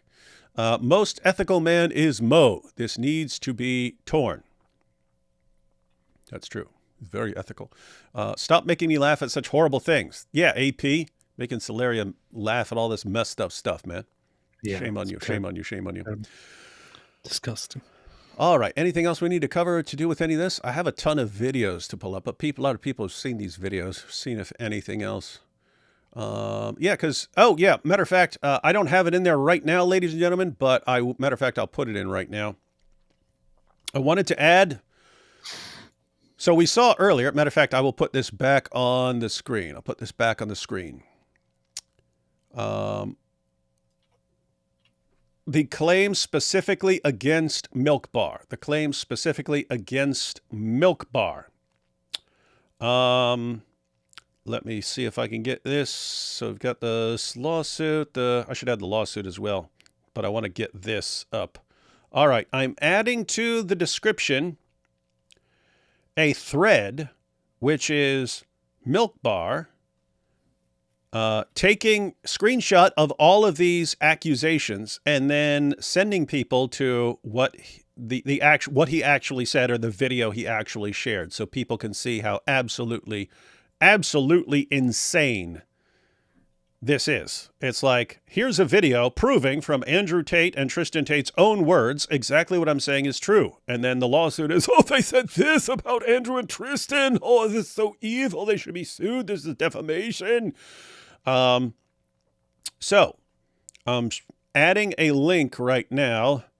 Thread showing MilkBarTV is right about his claims. Gonna add that.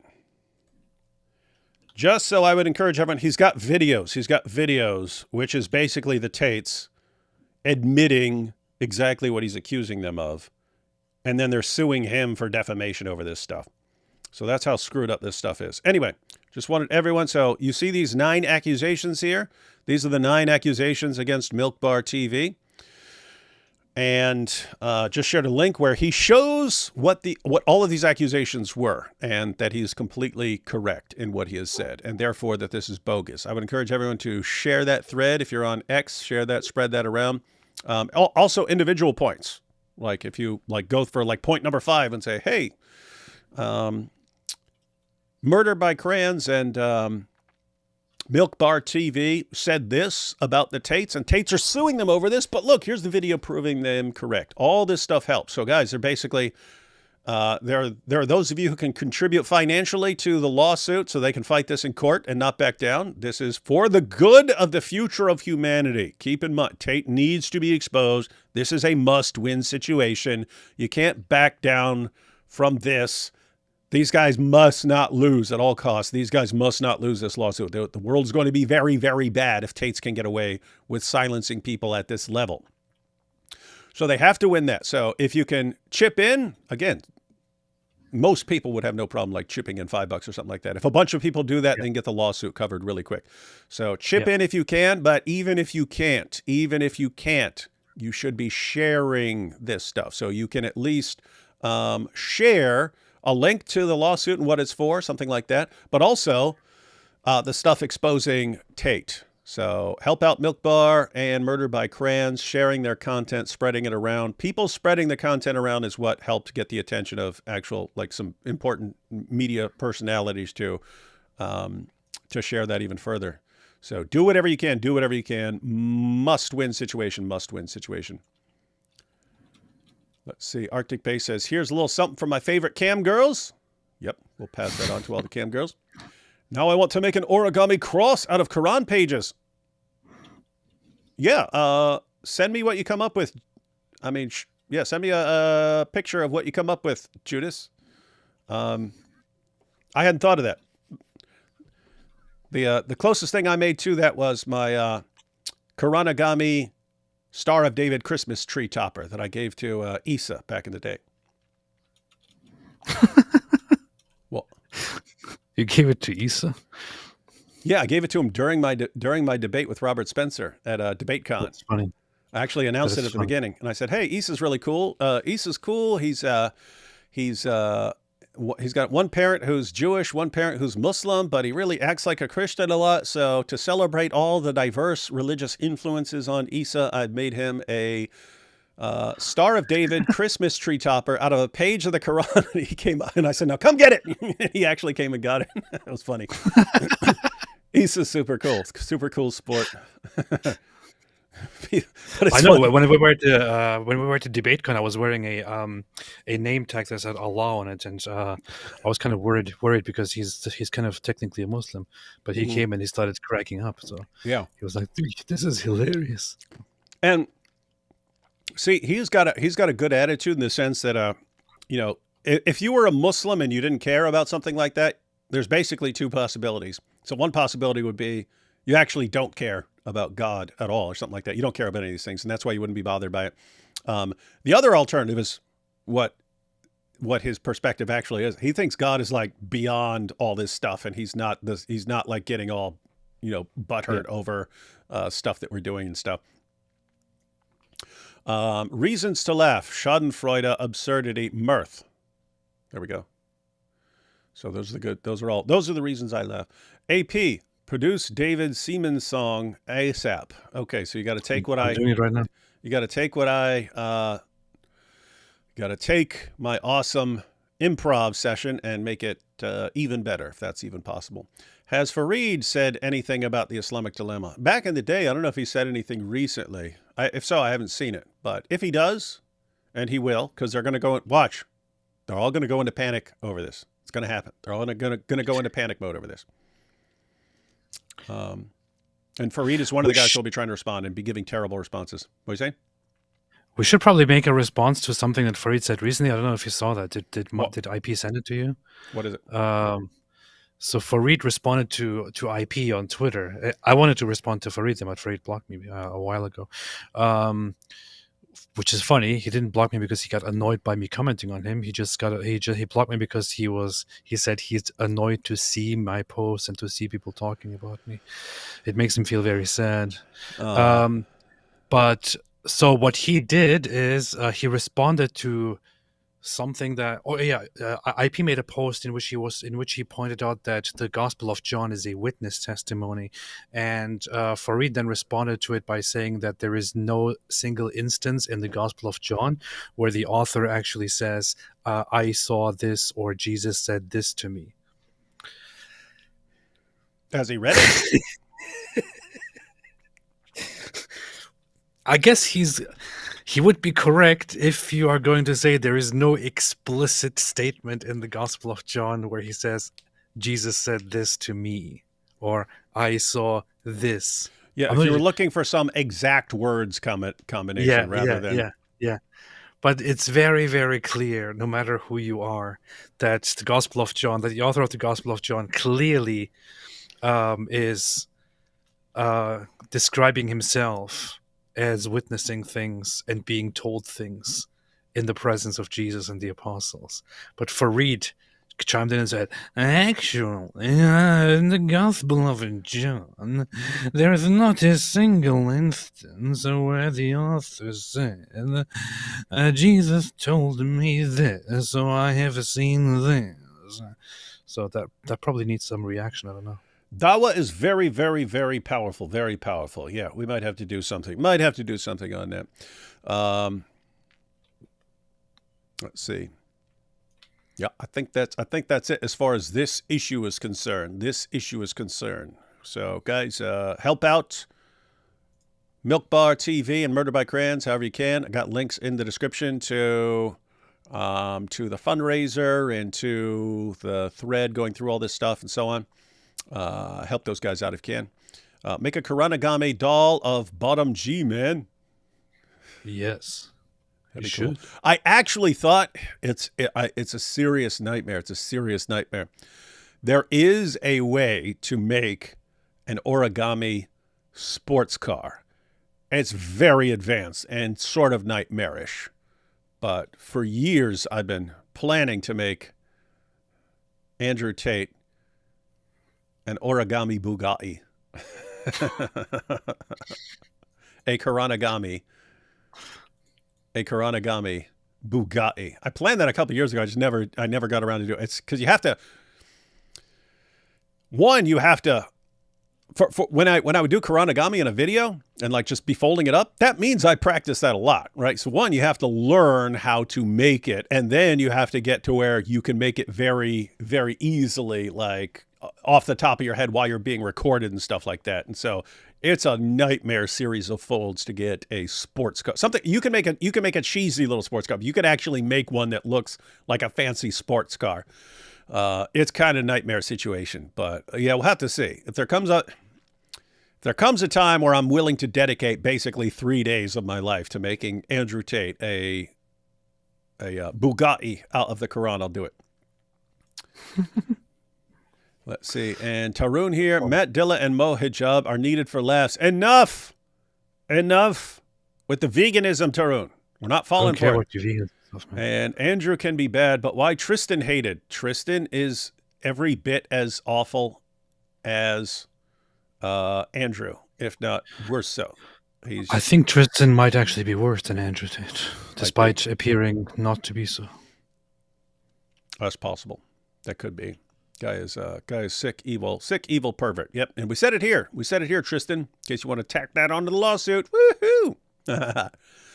All right, guys. We got anything planned, AP, for the future? Anything worth noting? Are you live with Robert tomorrow? I'll be live with Robert for This Week in Jihad tomorrow. Powerful. So that's what we do. Live with Robert tomorrow, and then should have a video up in the morning, guys. Should have a video up in the morning. Pretty dope stuff. Good stuff. So check that out. All right, everyone. Catch y'all next time. Catch y'all on the flippity flop.